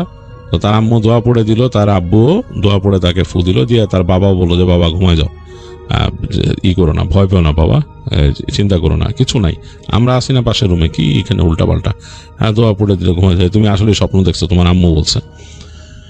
এগুলো বলে তার বাবা মা চলে গেল রুমে। তানভীর কিন্তু ঘরের মধ্যে শুয়ে নর্মাল থাকতে পারতেছে না, সে অনেকক্ষণ শুয়েছিল। অনেকক্ষণ পরে ইলেকট্রিসিটি আসছে, আবার লাইটটা জ্বলে উঠলো, তাদের এই ডিম লাইটটা। তো যখন লাইট জ্বলে উঠছে তখন তানভীর মনে মনে চিন্তা করলো যে তার মনের সাহস আসলো অনেকটা। যাই হোক, এইভাবে করে তানভীর ঘুমায় গেল ওই দিন রাতে। তো পরদিন উঠছে তানভীর উঠে তার মাকে বলতেছে যে রাতে কি হয়েছিল এই সেই। তো তার মা তাকে ওই একই ব্যাখ্যা দিচ্ছে যে তোমার হ্যালুসিনেশন হয়েছিল, তুমি ভুল জিনিস দেখছো, এটা তোমার দেখার কথা না, তুমি যেহেতু ওই দিন ওখান থেকে আসতেছিলা, ওখানে থামছো এবং তোমার কাছে দেখে মনে হয়েছে ভয় পাইছো তুমি, এই কারণে। তো এই কথা বলে তার মা বললো যে তুমি ওই বাসাতে যাওয়ার আগে দিয়ে দোয়া পড়ে তারপর যাবা, আর ওদিকে তাকাবা না। এটাতে কত বড় একটা খারাপ জিনিস, এরকম যে হঠাৎ করে এরকম জায়গায় যাওয়া, তোমার বয়সটা এখন কম। তার মা এগুলো বুঝে টুঝে দেয়, বলে দোয়া পড়ে তাকে তার মা বললো যেতে। তো তার মা কি মনে করে সে স্কুল যাওয়ার সময় তার মা বললো চলো আমি সাথে যাব, বলে তার আম্মা তাকে গলির মাথা পর্যন্ত এগিয়ে দিল, যেটা তানভীর একটু বিরক্ত হয়েছে, সে বড় হয়েছে, তার মা তাকে ওই পর্যন্ত এগিয়ে দিবে। তো এরপর দিন থেকে দেখলো যে তানভীর বাসায় এসে দেখলো যে তার আব্বু দোয়া লিখে ঝুলাই দিছে তার দরজার সামনে, তার যে বারান্দার দরজা ওখানে দোয়া লিখে ঝুলাই দিছে তার আব্বু। এবং তার আব্বু ওই যাওয়ার সময় প্রতিদিন রাত্রে ঘুমানোর আগে দোয়া দুরুদ পড়ে তাকে ফু দিয়ে যায়। তো তানভীরের কাছে ব্যাপারটা একটু অবাক লাগলো যে আব্বু কেন এরকম করতেছে, আগে তো এরকম করতো না। তার নানা বাড়ির কিছু স্মৃতি মনে পড়লো, নানা বাড়িতে এরকম হয়তো, তার নানা পাহারা দিত তাকে রাতে ঘুমানোর সময় এরকম। তো এই জিনিসগুলো আসলে একটু অন্যরকম, ছোটবেলায় যেহেতু কিছু জিনিস সে দেখছে শুনছে তার নানা বাড়িতে, সেই এক্সপিরিয়েন্সগুলো তার মনের মধ্যে আবার রিকল হওয়া শুরু হইলো। এর মধ্যে তানভীরের বোন আসলো, তিনি পড়তেন ওখানে ইউনিভার্সিটিতে, এবং এর মধ্যে ছুটিতে আসলেন বাসায়। তো বাসায় আসার পরে তানভীরের রুমে তার বোনের থাকার জায়গা হলো। তো তানভীরকে পাঠায় দেওয়া হলো তার বাপ মার রুমে, সে ওখানে শুইতেছে এবং তানভীরের বোন বাসায় তার রুমটা শুইতেছে। তো যেদিন তানভীরের বোন ওখানে শুয়েছে, তানভীরের বোন হঠাৎ চিৎকার করে উঠলো রাতের বেলা চিৎকার করে উঠছে এবং অনেক জোরে, এবং সেই চিৎকার তানভীরের বাবা মা তানভীর সবাই শুনছে। তো সবাই মিলে গেল সেখানে, যাওয়ার পর তানভীরের বোন বলতেছে যে এই বাসা ঠিক না, বাসার মধ্যে কোনো সমস্যা আছে, আব্বু ওই বাসার মধ্যে কোনো প্রবলেম আছে। তো তানভীর আব্বা বলে কেন, তোমার কাছে এটা কেন মনে হইতেছে? বলে আমি স্পষ্ট দেখছি রুমের মধ্যে কে জানে হাঁটা চলা করে, এবং শেষ পর্যন্ত আমার পা ধরে টান দিয়ে আমাকে খাট থেকে বের করে ফেলছে অনেকখানি। তো তার আব্বা বলা না এরকম না, তুমি দোয়া পড়ে শোনে, আর আমি তো ঘরের মধ্যে দোয়া পড়ে দিছি, কইলে আমি তো ওখান থেকে ওই খুলে রাখছি, ওগুলা কেমন লাগে দরজার মধ্যে এরকম তুমি লিখে রাখছো, এটা দেখলে কেমন লাগে, আমি খুলে রাখছি এখান থেকে, খুলে টেবিলের উপর রাখছিলাম। তো তানভীরের আব্বা গম্ভীর হয়ে গেলেন, বললেন যে এটা ঠিক করো নাই, তুমি এক কাজ করো, তানভীরকে ওই রুমে থাকতে দাও, আবার তুমি এখানে এসে ঘুমাও। তো তানভীরের বোন বেশ বিরক্ত এই ব্যাপারটা নিয়ে, এবং তিনি রাতের বেলা বলতেন যে আমি তানভীরকে দেখে যাবো এসে। তো এরকম করে দু একদিন গেল তানভীরের বোন, এবং তানভীরের আম্মা নাকি একদিন দেখছেন যে তানভীরের রুমের দিকে ওই পাশে জানলা দিয়ে, ড্রয়িং রুমে ওখান থেকে জানলা দিয়ে দেখছেন যে তানভীরের রুমের দিকে নাকি একটা ধোঁয়ার কুণ্ডুলের মতো উঠে এসে ওই বারান্দার মধ্যে নামছে। এটা তানভীরের আম্মা প্রথম দেখছেন, এবং দেখে তিনি প্রচন্ড ভয় পেয়েছেন। এবং এই ভয় পাওয়ার পর থেকে তানভীরের আম্মার মনের মধ্যে একটা কামড় দিয়ে রাখছিল, তিনি ছেলেকে খুব দোয়া দরুদ পড়ে রাখতেন, বাসার মধ্যে থাকলেও দোয়া দরুদ পড়তেন। তো একদিনকার ঘটনা, ওই দিন তানভীর স্কুল শেষে তার কোচিং এ গেছে, তার কোচিং করা শুরু হয়েছিল, সে কোচিং এ গেছে, দ্যাটস মিন তার আসতে রাত হয়ে যাবে, সন্ধ্যার পর হয়ে যাবে। তো তানভীর সন্ধ্যার পরে যখন বাসায় আসছে, তানভীর বাসায় এসে সিঁড়ি দিয়ে উঠতেছে, বাসাটা জানি তার কাছে কেমন লাগতেছে, মানে একেবারে অন্যরকম, মানে ডিফারেন্ট একটা ফিল লাগতেছে বাসায় ঢুকেই। তো সে তাদের বাসার অ্যাপার্টমেন্টের কাছে এসে দেখলো তাদের দরজাটা খোলা, তাদের অ্যাপার্টমেন্টের দরজাটা হাট করে খোলা। তো তানভীর মানে চরম মানে হয়ে গেছে, মানে ভয় পেয়ে গেছে সে। তো সে ঘরের মধ্যে যে উকি দিল, দেখলো যে তাদের ঘরের বাতিও নিবানো, বাতিও জ্বালানো নাই, বাতিও নিবানো, এবং তাদের ডাইনিং স্পেসের মধ্যে অনেকগুলো জিনিসপত্র ফ্লোরে পড়ে আছে, মানে তাদের ওখানে যে শেলফ ছিল, শেলফের থেকে অনেক কিছু ফ্লোরে পড়ে আছে। তো তানভীর তো প্রচন্ড ভয় পেয়েছে, সে চিন্তা করছিল যে দৌড় দিয়ে বের হয়ে যাবে ঘর থেকে, কিন্তু সে দৌড় দিয়ে না বের হয়ে সে জাস্ট পেছনে গিয়ে তাদের পাশের যে অ্যাপার্টমেন্ট ছিল ওখানে বেল দিল। তো ওই অ্যাপার্টমেন্টের সাথে আবার তার আম্মুর সাথে ওই যে আন্টির ভালো পরিচয় হয়েছিল আর কি, তানভীর আন্টি বলে।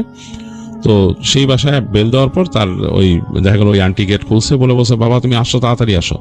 বাসায় আনলো, তো দেখলো যে তার আম্মু এখানে বসা, তার আম্মুর মাথার মধ্যে ওই ভদ্র মহিলা মনে হয় পানি পট্টি টাইপের দিয়ে রাখছে, কাপড় দিয়ে এরকম চাপ দিয়ে তিনি ধরে রাখছে। বলছে কি হয়েছে? তানভীর বলছে কি হয়েছে আম্মু? বলছে তুমি এখানে বসো, তোমার এখন শোনা লাগবে না। তো তানভীর তারপরে বলছে কি হয়েছে, তুমি এখানে এরকম, মানে কি ব্যাপার তুমি এখানে? তো সেই মহিলা বলতেছে যে বাবা তুমি বসো, তোমার এত চিন্তা করা লাগবে না, পরে শুনো, এখন বসো। এখন বলে যে বাসায় চলো, বলে যে না বাসায় যাওয়া যাবে না। বলতে বাসায় এরকম হয়ে রয়েছে কেন? তানভীর জিজ্ঞেস করছে বাসায় এরকম হয়ে রয়েছে কেন? বলে পরে বলবো না, তুমি বসো না। তার আম্মু তার একটু বকাই দিল মনে হলো। তো তানভীর বসে আছে ওখানে, কি করবো ওই বাসায়। তো একটু পরে দেখলো যে তানভীরের আব্বু আসছে, আসার পরে বললো যে কি ব্যাপার, কি হয়েছে। তো তানভীরের আব্বুকে তখন বলতেছে আর কি তানভীরের আম্মু, তানভীর শুনতেছে, তাকে বলছে ড্রয়িং রুমে বসতে। তো তানভীর শুনতেছে যে তানভীরের আম্মু নাকি ঘরের মধ্যে ছিল ওই দিন। তানভীর তো কোচিংয়ে, তার আব্বুও নাই, তার বোন তো চলে গেছে ওখান থেকে আবার ইউনিভার্সিটি সেই তাদের ডর্মে চলে গেছে। তো বাসার মধ্যে উনি একলা। সন্ধ্যার দিকে নাকি ওনার কাছে মনে হইতেছিল তানভীরের ঘরের মধ্যে কে মানে শব্দ করতেছে, এটা ওইটা। তো তিনি তো জানেন যে তার ছেলে তো এই স্কুল থেকে যাবে, ওখান থেকে কোচিংয়ে চলে যাবে, তো ওখান থেকে কেউ নাই, ঘরের মধ্যে কে? তিনি মানে বেশ শব্দ পাচ্ছেন, এইটা ওইটা নাড়াচাড়া করার মতো শব্দ। তো তিনি নাকি হেঁটে ওই ইসের থেকে, ডাইনিং স্পেস থেকে এসে তানভীরের রুমে তিনি ঢুকছেন, দরজাটা খোলা, মোচড় দিয়ে ঢুকছেন। তো ঢোকার পর তিনি দরজা খুলে দেখছেন কেউ নাই, ঘর পুরা খালি, এবং ওই যে তখন অলরেডি সন্ধ্যা হচ্ছে, আলো আধারিটা আছে। তো তিনি দরজাটা খোলা রেখে তিনি বের হয়ে আসছেন, এসে ড্রয়িং রুমের দিকে আসছেন। তখন তিনি শব্দ পেলেন ধাপ করে, তানভীরের দরজাটা মনে হলো খুব সজোরে লাগাই দিল কেউ, মানে খুব জোর দিয়ে ঠাস করে লাগাইছে। উনি কেঁপে উঠছেন শব্দে, কেঁপে উঠে থরথর করে কাঁপতেছেন। তখন নাকি উনি চিন্তা করছেন যে এটা কেমনে হলো, দরজা তো খোলা না, বাতাসও এরকম আসে নাই, কি ব্যাপার। তো এই চিন্তা করে তিনি ভয় পেয়েছেন, ভয় পেয়ে তিনি দোয়া পড়তে পড়তে তিনি যে তাদের ড্রয়িং রুমে বসছেন। তো ড্রয়িং রুমে বসে কিছুক্ষণ পর একটু ধাতস্থ হয়েছেন আর কি, নর্মাল। তো তখন তিনি তার টিভিটা অন করছেন। তো টিভি যখন অন করলেন, টিভিটা অন করার সাথে সাথে মনে হলো যে তাদের যে ওই দরজাটা, তানভীরের রুমের দরজাটা, ওটাকে খুললো আবার লাগাইলো, খুললো আবার লাগাইলো, এরকম 2-3 বার ধুপ ধাপ ধুপ ধাপ করে লাগাইলো। তো তার শরীরের সব রোম দাঁড়ায় গেছিল, তিনি ভয়ের চোটে উঠে দাঁড়াইছেন। সাথে সাথে ওনার টিভিটা অটোমেটিকলি অফ হয়ে গেছে। টিভিটা অফ হওয়ার সাথে সাথে ওনার যে কিচেনের যে শেলফের মধ্যে যে প্লেট যা ছিল ওগুলো সবগুলা ঠাস করে এসে পড়ছে সামনে, মানে ডাইনিং স্পেসের সামনে। তিনি ভয়ের চোটা দাঁড়াইতে না পেরে তিনি দৌড় দিয়েছেন, দৌড় দিয়ে দরজা খুলে বের হয়ে গেছেন। বের হয়ে যায় পাশের বাড়িতে ওনার ওই যে তিনি যে তাকে আপু ডাকতেন বা বোন ডাকতেন আর কি, সে বাড়িতে তাড়াতাড়ি তিনি কিল মারা শুরু করছেন দরজায়। তো তিনি খোলার পর তিনি বলছেন যে এরকম এরকম অবস্থা। তো সেই মহিলা তাকে বাসার মধ্যে ঢুকায় দরজা লাগাই দিয়েছেন, এবং তারপর তো তানভীর এসে যা দেখলো। তো এই ঘটনাগুলো শোনার পর মহিলা তখন বলতেছে যে পাশের বাড়ির যে ভদ্র মহিলা আর কি, তানভীর যে আন্টি ডাকে, তিনি তানভীরের আব্বাকে বললো যে ভাই আপনি কি এই বাড়ি সম্বন্ধে না জেনে উঠছেন? তখন তানভীরের আব্বা বলল যে আমি আসলে না জেনে উঠছি কি, আমার কাছে সন্দেহ হচ্ছে যে বাসাটার মধ্যে কিছু ব্যাপার আছে। তো মহিলা বলল যে হ্যাঁ ব্যাপার তো আছে, এই বাসায় কিন্তু কেউ থাকতে পারে না, আপনাদের আগে যে উঠছিল সে কিন্তু চলে গেছে এখান থেকে, এই বাসাটার মধ্যে সমস্যা আছে, মানে ওই অ্যাপার্টমেন্টে ওই স্পেসিফিক ওই জায়গায়। আমরা তো আসি যেহেতু আমাদের এখানে বন্ধ করা, আর আমাদের এখানে হয় না, এই পাশটাতে কেন জানি কিছু হয় না, ওইখানেই হয়, ওই অ্যাপার্টমেন্টটাতেই হয়। এবং এই কারণে মানে এগুলা, আর আপনাদের এখানে তো হঠাৎ করে মনে একটু বেশি হওয়া শুরু হলো, এরকম র্যাপিডলি কেন হইতেছে? তো বলছে বুঝতে পারলাম না। তানভীরের আব্বা বললো আসলে দেখেন আমিও একটা জিনিস দেখছিলাম আসলে। বলে মানে? বলে আমি যখন এই বাসাটা ভাড়া নিয়েছিলাম, আমি প্রথম দিন যখন এসে পুরো বাসা খালি দেখতেছি যে কোথায় কি রাখবো প্ল্যান করতেছিলাম, তখন আমার কাছে হঠাৎ করে মনে হয়েছিল ওই যে তানভীরের রুমের যে জানালাটা, ওই জানালাটার দিকে মনে হয়েছিল কেউ দাঁড়ায় আছে ওইখানে জানালার ওই পাশে। তো আমি মানে পুরা ভালো মতো বুঝি নাই, কিন্তু মনে হচ্ছে কোনো একটা মানুষের মতো অবয়ব জানলার ওই পাশে কাচের উপরে দাঁড়ায় আছে, স্পষ্ট আমি বুঝছি। তা আমি দোয়া পড়ে চলে গেছি, কিন্তু বাসাটা আসলে ততক্ষণে আমি অ্যাডভান্স দিয়ে দিয়েছি বাসা নেওয়ার জন্য। তো ফট করে তো এরকম বাসা ছাড়া যায় না, আর আমি তো বলতে পারি না যে আমি এরকম কিছু দেখে বাসায় থাকবো না, এটা বললে তো কেমন কথা। অ্যাডভান্স দিয়ে দিছি, আর আমার তো আসলে কাজ হইতেছে অ্যাপার্টমেন্টের, কিন্তু খুব বেশি টাইম আমি থাকবো না। তো তখন ওই পাশের বাড়ির মহিলা বলে যে আপনি যদি থাকতে চান, যেহেতু এখানে ভাবি আছে, তারপর আপনার ছেলে আছে, ওরা তো ভয় পাবে, এক কাজ করেন আপনি বাসাটাকে বন্ধ করায় নিয়েন, আজকে রাত্রে আর বাসায় যাওয়ার দরকার নেই। তো এই বলে নাকি উনি ওনাদের বলে আমাদের বাসায় থাকেন আজকে আপনারা। তো যাই হোক, তানভীরের আব্বা যে বাসা তার বাড়ির গেটটা টেনে লক করে দেয়। তো তিনি যখন নাকি বাসা লক করতে গেছেন, তখন নাকি তার কাছে ভয় লাগতেছিল দেখে, মানে তিনি বাসার ভিতরে ঢুকেন নাই এমনকি ভয়, তার ভয় লাগতেছিল বাসার মধ্যে। তিনি জাস্ট দরজাটা টেনে লক করে দিয়ে চলে আসেন পাশের বাসায়। তো বাসার ওই মহিলা এবং তার হাজবেন্ড খুব ভালো লোক, তারা তাদেরকে ওই দিন আপ্যায়ন করে থাকতে দেন এবং তানভীর ওইখানেই থাকেন। পরদিন তানভীরের আব্বা গিয়ে মসজিদে যোগাযোগ করেন, মসজিদ থেকে ওখান থেকে ইমাম সাহেবকে বলেন যে এই বাসায় আমরা উঠছি, এরকম এরকম ব্যাপার। তো ইমাম সাহেব তিনি এবং তার সাথে একজন অ্যাসিস্ট্যান্ট নিয়ে বাসায় আসেন। এসে ইমাম সাহেব ওই বাড়িটা দেখেই নাকি বলেন, তাকান আগাটুকুরা তাকাই, বলেন যে এই বাড়িতে তো সমস্যা আছে, খারাপ সমস্যা আছে এখানে, বেশ খারাপ সমস্যা। তো তাই বলে তিনি উঠেন। তো উঠে ওই বাড়িটার মধ্যে তিনি ঢুকেন, দোয়া পড়তে পড়তে ঢুকে তিনি ওই বাড়িটাকে বন্ধ করেন, মানে দোয়া দুরুদ পড়ে বন্ধ করেন। বলে যে এখানে খারাপ জিনিস আছে এবং এটা মানুষকে থাকতে দিতে চায় না, এবং সম্ভবত আপনার আগেও এখানে মানুষ তাড়াতাড়ি চলে গেছে এবং মানুষের এই ক্ষতি হয়, এখানে যারা থাকে তাদের সমস্যা করে এরা। আর বেসিক্যালি ভয় দেখায়, যদি এখানে আসলে মূল মালিক যদি থাকতো, সে হয়তো চেষ্টা করলে এটা পুরোপুরি তাড়াইতে পারতো এখান থেকে। তো তানভীর আব্বা বলে যে আমার ছেলে এরকম এরকম দেখছে এই ব্যাপার। তো তার ছেলেকে নিয়ে আসলো ইমাম সাহেবের সামনে। ইমাম সাহেব দেখে বললেন যে আসলে ওরা ভয় দেখাইছে, ওর মনে একটা ভয় ঢুকছিল ওইখান থেকে, মানে আপনার ছেলে বলছে ঘটনা আর কি কি হয়েছিল। বলে যে ওই যে ভয় ঢুকছিল, ওই ভয়টার থেকেই ওর মনের ওই ভয়টাকেই কাজে লাগাইছে, ওকে ভয় দেখাইছে ওই জিনিসটা দিয়ে। আসলে ওইটা তো আর কিছু না, ওখান থেকে কিছু আসে নাই, আপনার ছেলেকে ওইরকম সেই যা ভয় দেখাইছে। আর এদের কাজই হচ্ছে ভয় দেখানো। এই যে আপনার ওয়াইফের সামনে যে দরজা বাড়ি টাড়ি দিল, তখন যদি আপনার ওয়াইফ দোয়া দুরুদ পড়ে সামনে চলে যেত, তাহলে হয়তো সে কিছু করতে সাহসও পেত না, চলে যেত এখান থেকে। তো এরকম সাহস তো সবার নাই। তো আপাতত বন্ধ করে দিতেছি আমি বাসায়, আপনারা থাকেন, যতদিন থাকার থাকেন, যদি সাহস করে থাকতে পারেন, অসুবিধা নাই। দোয়া দুরুদ পড়বেন, নামাজ কালাম পড়বেন, বিসমিল্লাহ বলে ঢুকবেন ঘরে, দরজাটা মাগরিবের আগে বিসমিল্লাহ করে বন্ধ করে দিবেন। ঠিক মাগরিবের আজানের সময় বিসমিল্লাহ বলে টেনে বন্ধ করে দিবেন। যেই দরজা বিসমিল্লাহ বলে বন্ধ করা হয়, ওইটা কোনো শয়তান খুলতে পারে না, আর শয়তানের খোলার সামর্থ্য থাকে না। তো বিসমিল্লাহ বলে এটা বন্ধ করবেন। বাসায় ঢোকার আগে সালাম দিয়ে ঢুকবেন, ডান পা দিয়ে ঢুকবেন, আর নামাজ কালাম পড়বেন, সূরা বাকারা পড়বেন বাসার মধ্যে সবসময়, ইনশাআল্লাহ কোনো সমস্যা হবে না। তো এই বলে হুজুর বাসাটা বন্ধ করেন তার মতো, তিনি যেভাবে করেন করে তিনি দোয়া দুরুদ পড়েন, পড়ে চলে যান।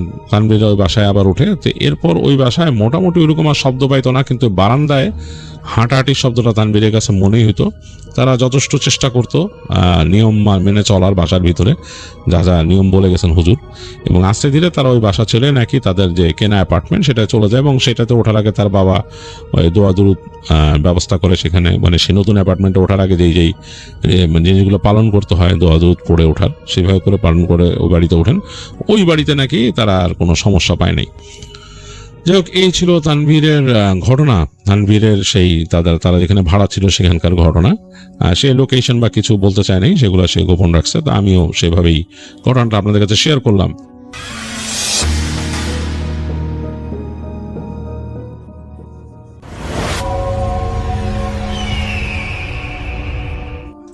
হ্যালো লিসেনার্স, আসসালামু আলাইকুম। আশা করি সবাই ভালো আছেন, ভালোর দলেই আছেন। আমি জানি আপনারা সবসময় ভালোর দলেই থাকেন। আমার নাম রিপন, আমি লালমনিরহাট থেকে বলতেছি। আজকে যে ঘটনাটা আমি আপনাদের মাঝে শেয়ার করব, এই ঘটনাটা আমার কাছে শেয়ার করেছেন আমার এক বন্ধু, তার নাম হচ্ছে আরিফ। আর ঘটনাটা আরিফের শালার সাথে ঘটে যাওয়া একটা ভয়ানক ঘটনা। তো আমি চেষ্টা করব আরিফের মতো করে ঘটনাটা আপনাদের মাঝে শেয়ার করার। তো আমি সরাসরি ঘটনায় চলে যাচ্ছি।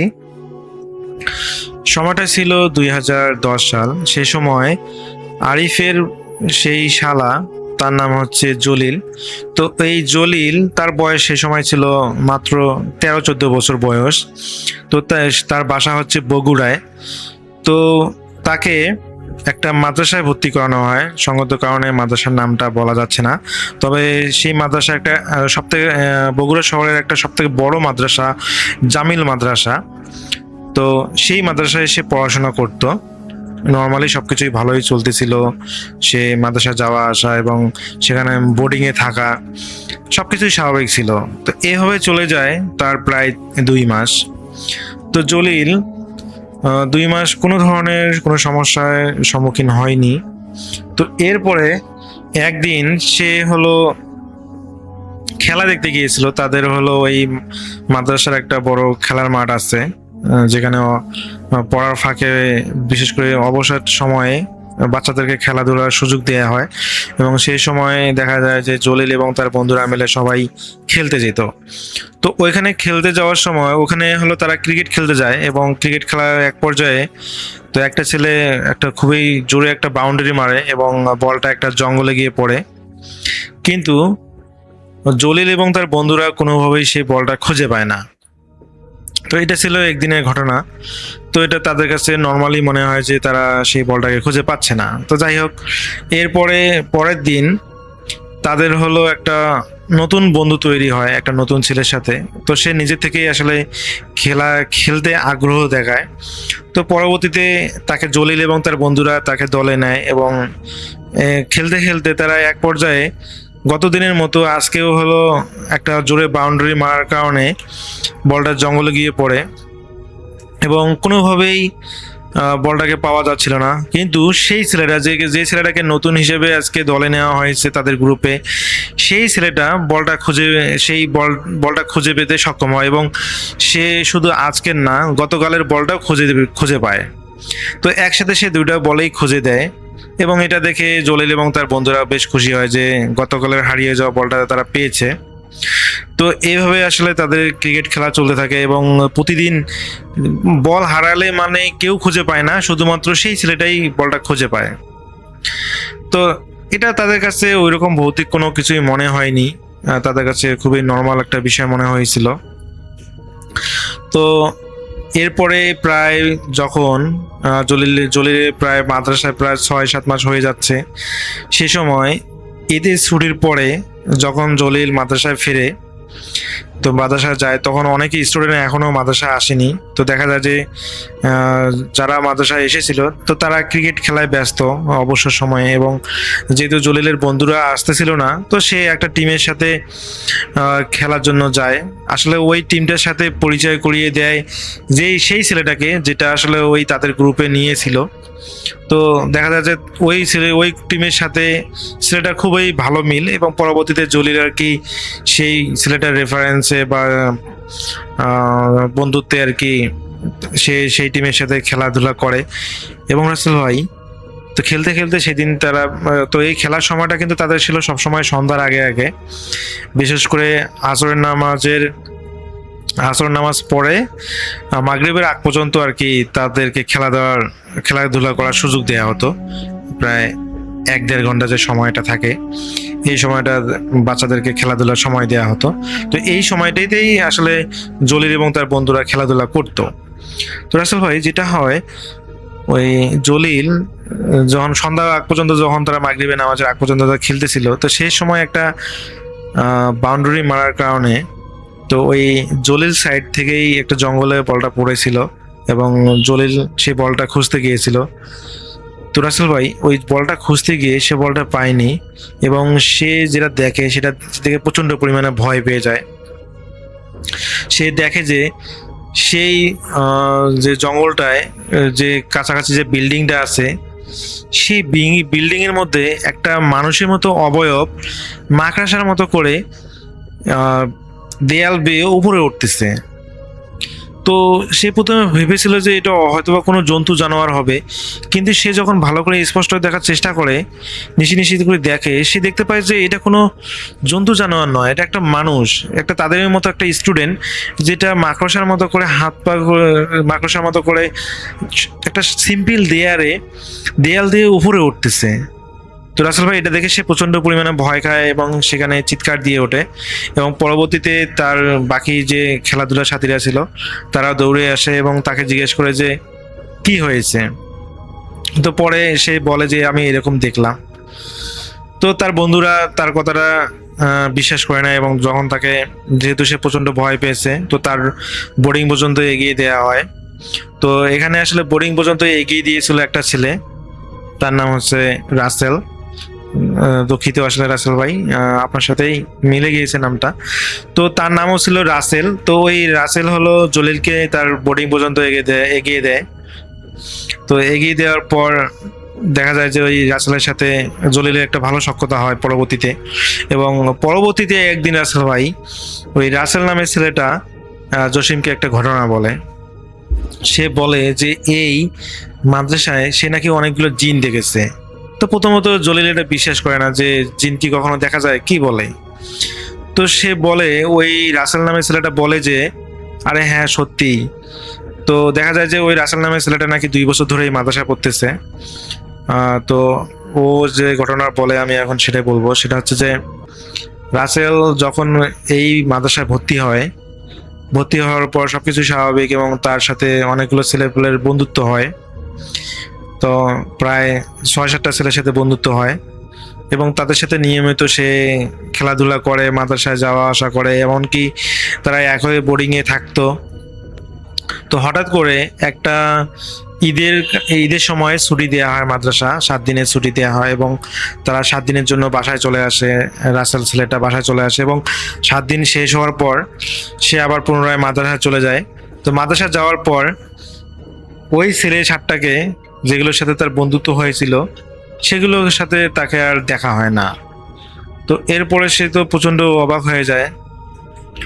অবাক হওয়ার কারণ হচ্ছে যে মাদ্রাসা প্রায় 15 দিনেরও বেশি হয়েছে মাদ্রাসা খোলা, অথচ সেই ছেলেগুলো এখনো তারা বোর্ডিংয়ে ফেরে নাই।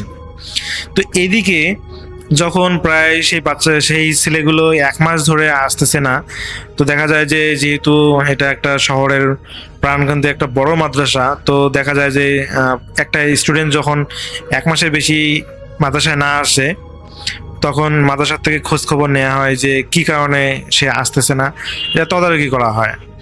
তো যখন দেখে যে 7টা ছেলেই পাশাপাশি বোর্ডিংয়ে থেকে প্রায় 1 মাস ধরে আসতেছে না, তখন স্কুল কর্তৃপক্ষ সেই 7টা ছেলের বিষয়ে খোঁজ খবর নেওয়া শুরু করে। রাসেল ভাই তো ওই 7টা ছেলের ব্যাপারে খোঁজ খবর নেওয়ার পর মাদ্রাসা কর্তৃপক্ষ খুবই অবাক হয়ে যায়, কারণ সেই 7টা ছেলে যে ঠিকানাগুলো ব্যবহার করেছিল এবং যে গার্ডিয়ানগুলো যে ঠিকানা ব্যবহার করে তাদেরকে ভর্তি করিয়েছিল, যখন তারা ওই ঠিকানায় খোঁজখবর নিতে যায়, তারা মুশকিলে পড়ে যায়। বিশেষ করে তারা দেখে যে ওই ঠিকানায় ওই ধরনের কোনো স্টুডেন্টই তাদের মাদ্রাসায় ভর্তি হয়নি, বা ওই এলাকার ওই গ্রামের মানুষেরা ওই স্টুডেন্টকে চিনেই না। তো এটা খুবই রহস্যময় এবং অবাক হয়ে যায় যে এই 1টা-2টা হলে বিষয়টা ছিল আলাদা, বা 1টা-2টা স্টুডেন্টের ঠিকানা বা এগুলো ভুল হলে বিষয়টা ছিল সম্পূর্ণ আলাদা। কিন্তু 7টা ছেলের কিভাবে সম্ভব? 7টা ছেলেরই একই রকম ডিটেলস দেয়া, একই গ্রামের দেয়া, অথচ সেখানে গিয়ে তারা দেখে যে এ ধরনের স্টুডেন্ট নাম বা তাদের পরিচয় কেউই চিনে না আশেপাশে। তো এটা আসলে পরবর্তীতে জানাজানি হয়ে যায় স্কুল কর্তৃপক্ষ থেকে, বা বিশেষ করে এই ছাত্ররা যখন তার বন্ধুদের খোঁজখবর নিয়ে বিষয় নিয়ে স্যারদের জিজ্ঞেস করে, এবং পরবর্তীতে স্যাররা সেই বিষয়গুলো বলতে বাধ্য হয় যে এরকম তাদের আসলে খোঁজখবর নেওয়া হয়েছিল, তো তাদের আসলে ঠিকানা খুঁজে পাওয়া গেলেও তাদেরকে আসলে তাদের ফ্যামিলি বা সেই স্টুডেন্টকে খুঁজে পাওয়া যায়নি। তো এটা আসলে রাসেল নামে সেই ছেলেটা জলিলকে বলল। তো জলিল শুনে বেশ অবাক হলেন যে এটা কিভাবে সম্ভব।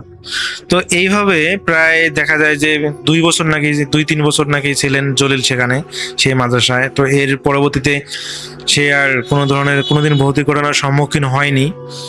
তো রাসেল ভাই, এখন যে শেষ যে ইনসিডেন্টটা হয়েছে সেটা হচ্ছে যে ওই জলিল শেষ মাদ্রাসা শেষ করার বছরে, মানে আগের বছরে, ও মাদ্রাসা শেষ হওয়ার ঠিক 1 বছর আগের ঘটনা। তো ওর সাথে ওরই হলো ম্যাচ বা বোর্ডিং আমরা যেটাই বলি, যে ওইখানে 2টা ছেলে নতুন করে আসে। তো সেই ছেলেগুলো জুনিয়র ছিল, বলতে জলিল যে যে ব্যাচে পড়াশোনা করেন তার ঠিক 2 বছর আগে বা হচ্ছে নিচের ক্লাসে আর কি সেই 2টা স্টুডেন্ট ভর্তি হয় এবং তাদের বোর্ডিং হিসেবে ওই জলিলের আর কি বোর্ডিংয়েই দেওয়া হয়। তো দেখা যায় যে রাসেল ভাই একটা বোর্ডিংয়ে প্রায় হলো 15-16 জন একসাথে থাকে একটা রুমের মধ্যে, একটা বড় কক্ষের মধ্যে তারা বেড শেয়ার করে থাকে। তো এগুলো আসলে বোর্ডিং বলা হয়। তো এই ধরনের বোর্ডিংয়ে তো দেখা যায় যে 2টা নতুন ছেলে ভর্তি হয় বা তাদের সাথে থাকা শুরু করে। তো এই ছেলেগুলো তাদের সাথে নাকি প্রায় 1 মাস ছিল। 1 মাস থাকার পর তারা হঠাৎ করেই তাদের আসলে মাদ্রাসা আসা বন্ধ করে দেয়। তো পরবর্তীতে বোর্ডিং কর্তৃপক্ষ যখন রুমের বাকিদেরকে জিজ্ঞেস করা হয় যে তারা কেন 1 মাস ধরে আসতেছে না, তোমরা কি জানো? তো জলিল ভাই এবং তার হলো বন্ধুরা বা যারা বোর্ডিং এ একসাথে থাকে তারা তো বলতেছে না, তারা তো জানে না, তারা তো দেখা যায় যে ছুটি নিয়ে বাসায় চলে গেছে, আর তো আসে নাই।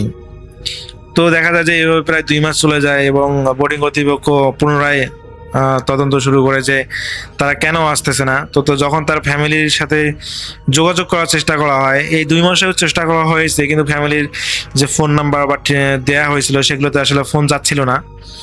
তো এরপরে তো ওই হলো মাদ্রাসা কর্তৃপক্ষ থেকে তাদের বাসায় যাওয়া হয় এবং ভেরিফাই করা হয় যে আসলে কেন স্টুডেন্টরা হঠাৎ করে ভর্তি হয়ে তারা এখন আসতেছে না। তো রাসেল ভাই, সেম কাহিনী, সেম টু সেম। এর আগে যে 7টা ছেলে যেভাবে আসা বন্ধ করেছিল, একইভাবে তারা সেই ঠিকানা অনুযায়ী যায় এবং যখন ভেরিফাই করে এবং তারা যেটা জানতে পারে যে সেই ঠিকানা অনুযায়ী সেই স্টুডেন্টকে কেউ চেনে না, সেই ছেলেগুলোকে নামগুলো বা তার বাবার নামগুলো মার নামগুলো যখন বলা হয় তখন কেউই চেনে না। এটা শুনে তো তারা মনে করেন যে কর্তৃপক্ষ পুরো শকড হয়ে যায় যে কি হচ্ছে, এগুলো তো হওয়ার কথা না।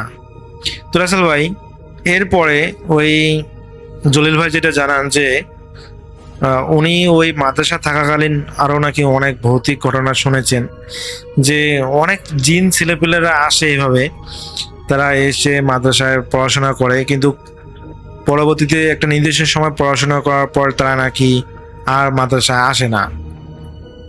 এবং একইভাবে যখন তাদের ঠিকানাগুলো ভেরিফাই করা হয় তখন সেই ঠিকানাগুলোতে সেই ছেলেপেলেদেরকে আর স্টুডেন্টকে নাকি আর পাওয়া যায় না। তো যারা বগুড়ার থেকে ঘটনাটা শুনতেছেন তারা হয়তো বা এই ঘটনাটা রিয়েলাইজ করতে পারবেন যে ঘটনাটা কতটুকু সত্য। তো যারা আসলে এইরকম জামিল মাদ্রাসায় পড়েন, বিশেষ করে বগুড়ার বড় শহরের যে বড় মাদ্রাসাগুলো আছে জামিল মাদ্রাসা, যারা পড়েন তো তারা আসলে এই ঘটনাগুলো হয়তোবা জানেন। যদি আপনারা শুনে থাকেন তাহলে আমাকে কমেন্ট করে জানাতে পারেন ঘটনাটা আসলে সত্যটা কতটুকু। তো এই ঘটনাটা আমার কাছে শেয়ার করেছেন আরিফ। আর ঘটনা সে আসলে ওই ধরনের বড় কোনো ভৌতিক ঘটনার সম্মুখীন হয়নি, সে শুধু ওই মাকড়াসার মতো অবয়বটা বা জিনটাকে হয়তো দেখেছিল, কিন্তু সে যে ঘটনাগুলো শুনেছিল সেগুলো নাকি আরো অনেক ভয়ঙ্কর ভয়ঙ্কর ছিল। তো আসলে সে সব ঘটনা শেয়ার করেনি, তার লাইফে শোনা মাত্র 2টা ঘটনা শেয়ার করেছেন, যেটা আমি আপনাদের মাঝে শেয়ার করলাম। যে জিন রূপে একই রকম দেখতে, মানুষের মতো হুবাহু দেখতে ছেলেগুলো তাদের সাথে মাদ্রাসায় পড়ে, অথচ তারা কখনোই ভাবে নাই যে সেই বাচ্চাগুলো বা সেই স্টুডেন্টরা কখনো জিন হতে পারে। তো যেহেতু এই ধরনের ঘটনাগুলো নাকি মাদ্রাসায় অনেক ঘটেছে, অনেক স্টুডেন্ট ভেরিফাই করে তাদের ঠিকানা বা লোকেশন পাওয়া যায়নি, বলতে লোকেশন অনুযায়ী যাওয়ার পরেও সে বাচ্চাদের খোঁজখবর পাওয়া যায়নি। তো এগুলো কখনোই তো এটা হওয়ার কথা না, কারণ সেই বাচ্চাগুলোর গার্ডিয়ানরা এসেই তাদেরকে ভর্তি করিয়ে দিয়েছিল। তো দেখা যায় যে এখানে গার্ডিয়ান ছাড়া কিন্তু কোনো স্টুডেন্ট নিজে নিজেই ভর্তি হতে পারে না, সেই গার্ডিয়ানরা এসেই তাদের সুন্দরভাবে নাম ঠিকানা দিয়েই তাদের হলো ভর্তি করিয়েছিল। অথচ যখন সেই স্টুডেন্টরা আসে না, সেই লোকেশনে গিয়ে দেখে যে তাদের কোনো অস্তিত্বই নেই। তো এটা আসলে ভৌতিক ছাড়া আসলে কোনোভাবেই সাধারণ কোনোভাবে হারিয়ে যাওয়া ইম্পসিবল। তো রাসেল ভাই, এটাই ছিল ঘটনা। আমি জানি না ঘটনাটা কতটুকু ভালো হয়েছে, তো আমি চেষ্টা করব পরবর্তী এপিসোডগুলোতে আরো সুন্দরভাবে ঘটনা আপনাদের মাঝে উপস্থাপনা করার। সে পর্যন্ত সবাই ভালো থাকবেন, সুস্থ থাকবেন এই প্রত্যাশায়। আল্লাহ হাফেজ।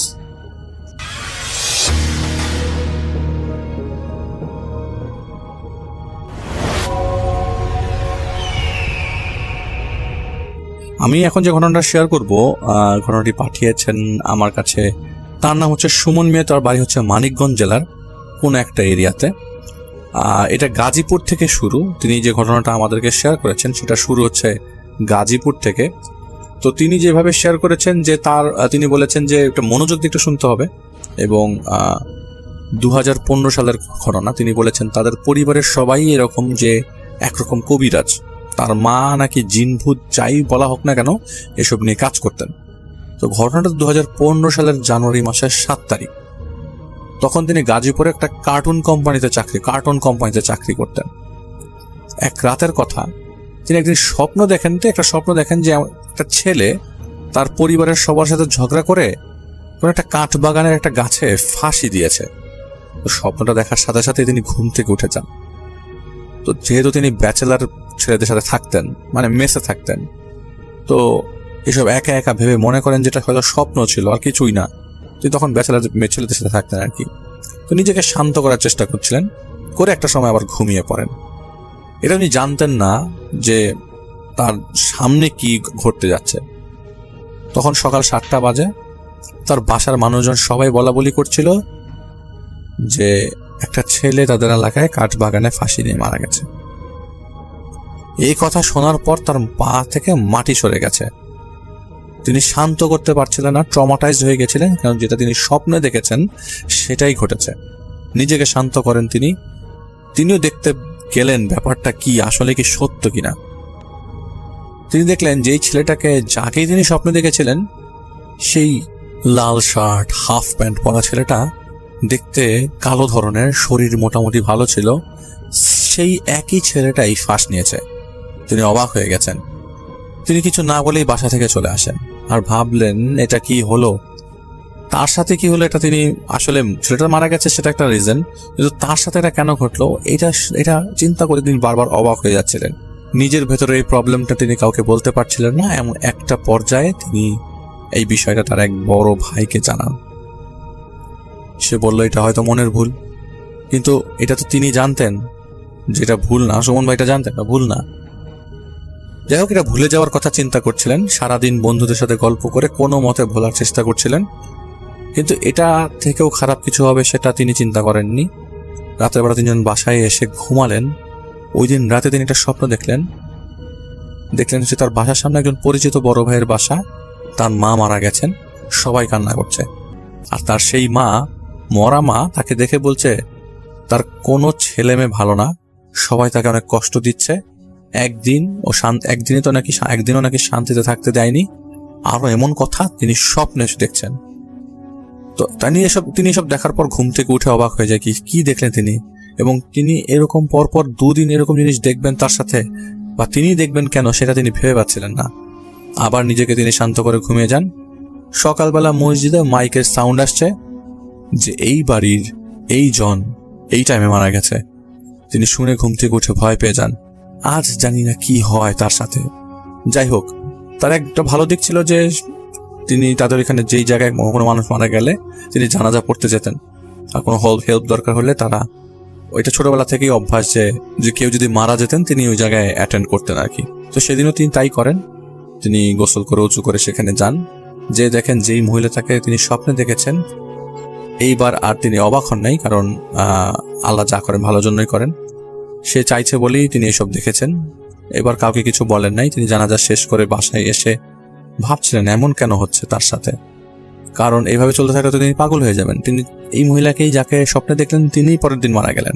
তিনি বয়স্ক ছিলেন, তিনি মারা গেলেন। কিন্তু কথা হচ্ছে যে তিনি এটা কেন দেখলেন, তো তিনি পাগল হয়ে যাবেন এরকম অবস্থা আর কি। তো পরে তিনি নানির বাড়ি যাবেন তাই ঠিক করেন। তিনি তার বাবাকে বলে কিছুদিনের জন্য তার নানির বাড়িতে চলে যান। ঘটনা শুরু হয় নানির বাড়ি থেকে। তিনি যখন নানির বাড়িতে চলে যান, তার নানির গ্রামের বাড়িটা হচ্ছিল বাটের মুড়ি। অনেকেই এই নামটা চিনবে অথবা না চিনতেও পারে। যাই হোক, ওখানে তার ছোটবেলার বন্ধু ছিল, তার নাম সুজন। আসলে সেটা একটা ছদ্মনাম। তো কিছুদিন ভালোই গেল, সেখানে কোনো প্রবলেম হচ্ছিল না। তার বন্ধুর সাথে তিনি ঘোরাঘুরি করছিলেন, মজা করছিলেন, যতটুকু পর্যন্ত তিনি যাই নানি বাড়িতে গেলে করেন। তিনি একটা ঘটনা সুজনের কাছ থেকে কালেক্ট করেন। এটা আর কেউ কখনো জানেনি, এটা তিনি জেনেছেন। তো সুজনের মতো তিনি বলার চেষ্টা করছেন যে সুজন যেভাবে তিনি তার কাছে শেয়ার করেছেন যে সুজনের বাসা থেকে তার বন্ধু রাজীবের বাসা যেতে বেশিক্ষণ লাগে না, 2 মিনিট লাগে। রাজীব ছিল তার খুব ভালো বন্ধু। সুজন যাই করতেন রাজীবের সাথেই করতেন। রাজীবের বাবা ছিল আবার কবিরাজ স্বভাবের মানুষ। মানুষের ছোটখাটো সমস্যার সমাধান করতেন। জ্বর, কাশি, বাচ্চা যদি না খেতে চায়, না ঘুমাতে চায়, এসব কিছু সমস্যার সমাধান করতেন। এবং ছোট থেকেই রাজীব এসব জিনিস দেখতে দেখতে বড় হয়েছে। আর ওরও খুব ইচ্ছা ছিল যে বড় হয়ে কবিরাজ হবে, মানুষের পাশে দাঁড়াবে। তো রাজীবরা ছিল হিন্দু ধর্মাবলম্বীর মানুষ। তো তার সাথে সুজনের সাথে এসব নিয়ে কোনোদিন কোনো ঝামেলা হয়নি। তো একদিন ওর মাথায় কি যেন একটা ভূত ঢুকে যায়। ও সুজনকে নিয়ে নাম করা বড় কবিরাজের খোঁজ করতে থাকে। সুজনের আবার এসব নিয়ে বেশ আগ্রহ ছিল, আর তিনি এসব জিনিস এনজয় করতেন। এই জন্য তিনি তার সাথে থাকতো, মানে সুজন রাজীবের সাথে থাকতো। যাই হোক, আল্লাহ চাইলে এমন একদিন তাদের বাসায় পাশে কোনো একটা ভূতে, জিনে, যাই বলা হোক না কেন, তিনি এইসব জিনিসের আসলে ওয়েট করতেন, জিন ভূত কিছু একটা ধরবে, দেখতে যাবে। এবং এমন একটা ঘটনা ঘটেও। তাদের এলাকাতে কোনো একটা মেয়েকে অথবা জিনে ধরেছিল।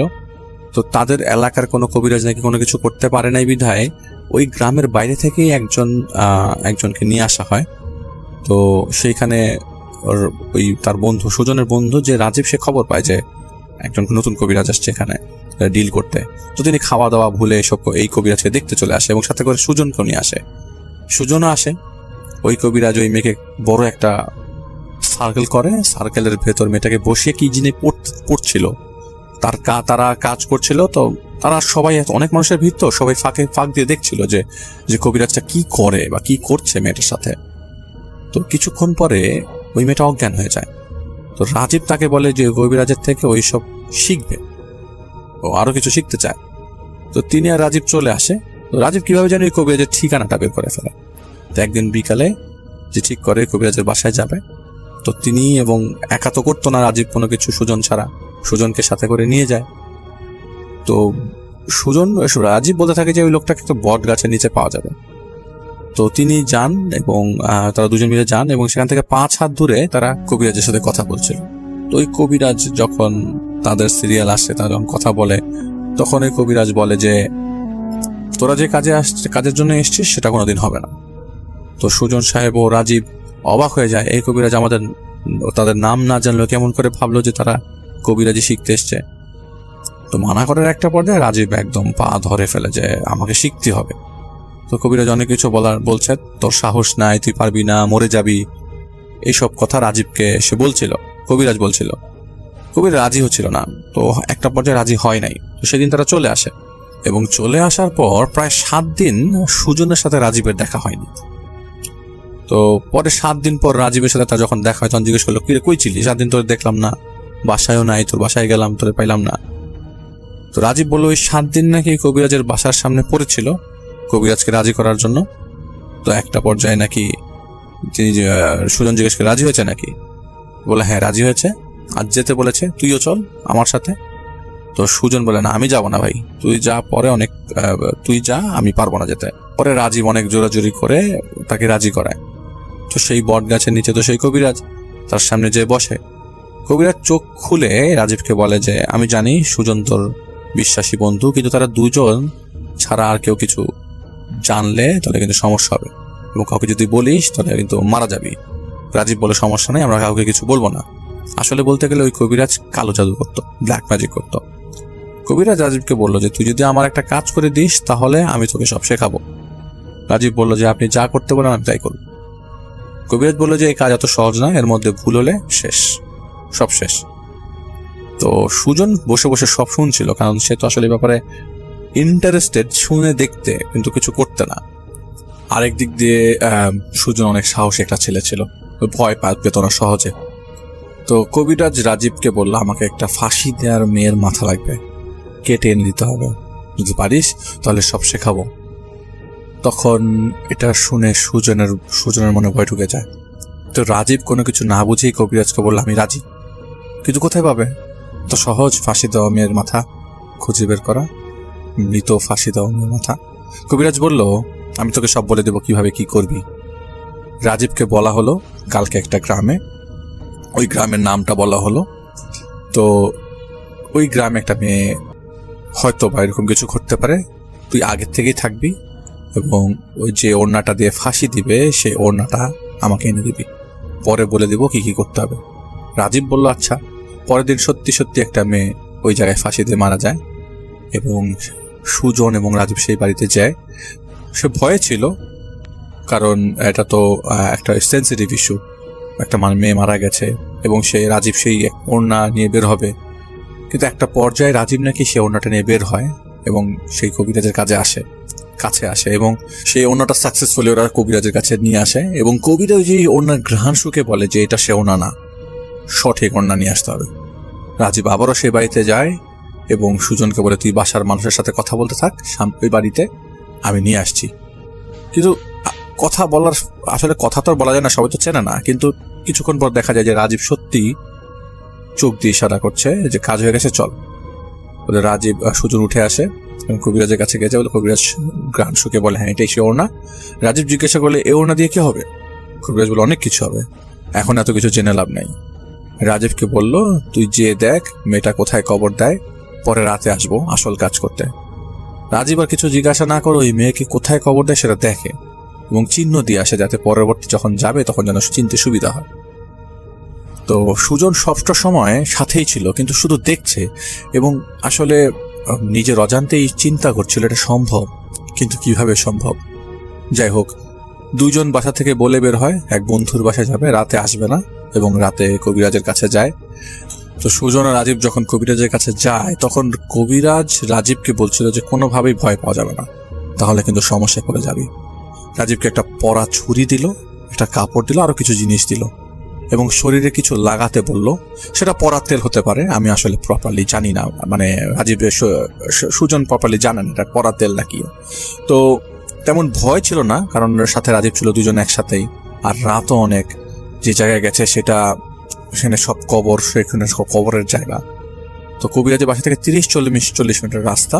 একটা সময় কবরের কাছাকাছি চলে আসলো তারা দুজন, এবং পরিবেশটা একদম নীরব ছিল, কোনো মানুষজন ছিল না। এতটাই নীরব ছিল যে ভালো মানুষকেও পাওয়ার জন্য যথেষ্ট, মানে ভালো মানুষকেও ভয় পাওয়ার জন্য যথেষ্ট, মানে সাহসী মানুষও ভয় পেয়ে যেত ওই জায়গায়। রাজীব এবং সুজন, রাজীব সহজে ভয় পাওয়ার ছেলে না, গ্রামের ছেলে, তো বোঝাই যায় যে অনেক সাহসী। তো দুজন মিলে যখন কবরস্থানের পাশে আসে, এবং ওই চিহ্ন দিয়ে রেখে গেছিল আগেই, সেটা চিহ্নটা বুঝে যায়, এবং 1-2টা কোদাল সবসময় সাথে থাকে যেটা দিয়ে কবর করা হয়। রাজীব তার সাথে ছুরি দিয়ে ওই কোদাল দিয়ে কবরটা খুঁড়তে থাকে। কিছুক্ষণ খোদার পর আশপাশের পরিবেশটা এত ভয়ের ছিল যে বলার মতো না। আশেপাশে শিয়ালের ডাক শোনা যাচ্ছিল, ঝিঝি পোকার ডাক খুব প্রপারলি আসছিল। কিন্তু আশ্চর্যের বিষয় হচ্ছে নানা ধরনের কান্নার শব্দ পাওয়া যাচ্ছিল। রাজীব তো কবর আইডেন্টিফাই করেই ফেলেছিল, এবং সে যে জায়গাটায় মাথা দেয়া সেই জায়গাটায় খুঁড়তে শুরু করে, পুরাটা খোঁড়ে নিশে একটা সময় যখন রাজীব খোঁড়াখড়ির একদম চূড়ান্ত পর্যায়ে, তখনই শব্দ পাচ্ছিল ওরা, কান্নার শব্দ। রাজীব যতটা ভয় পেয়েছে সুজন অতটা ভয় পায়নি।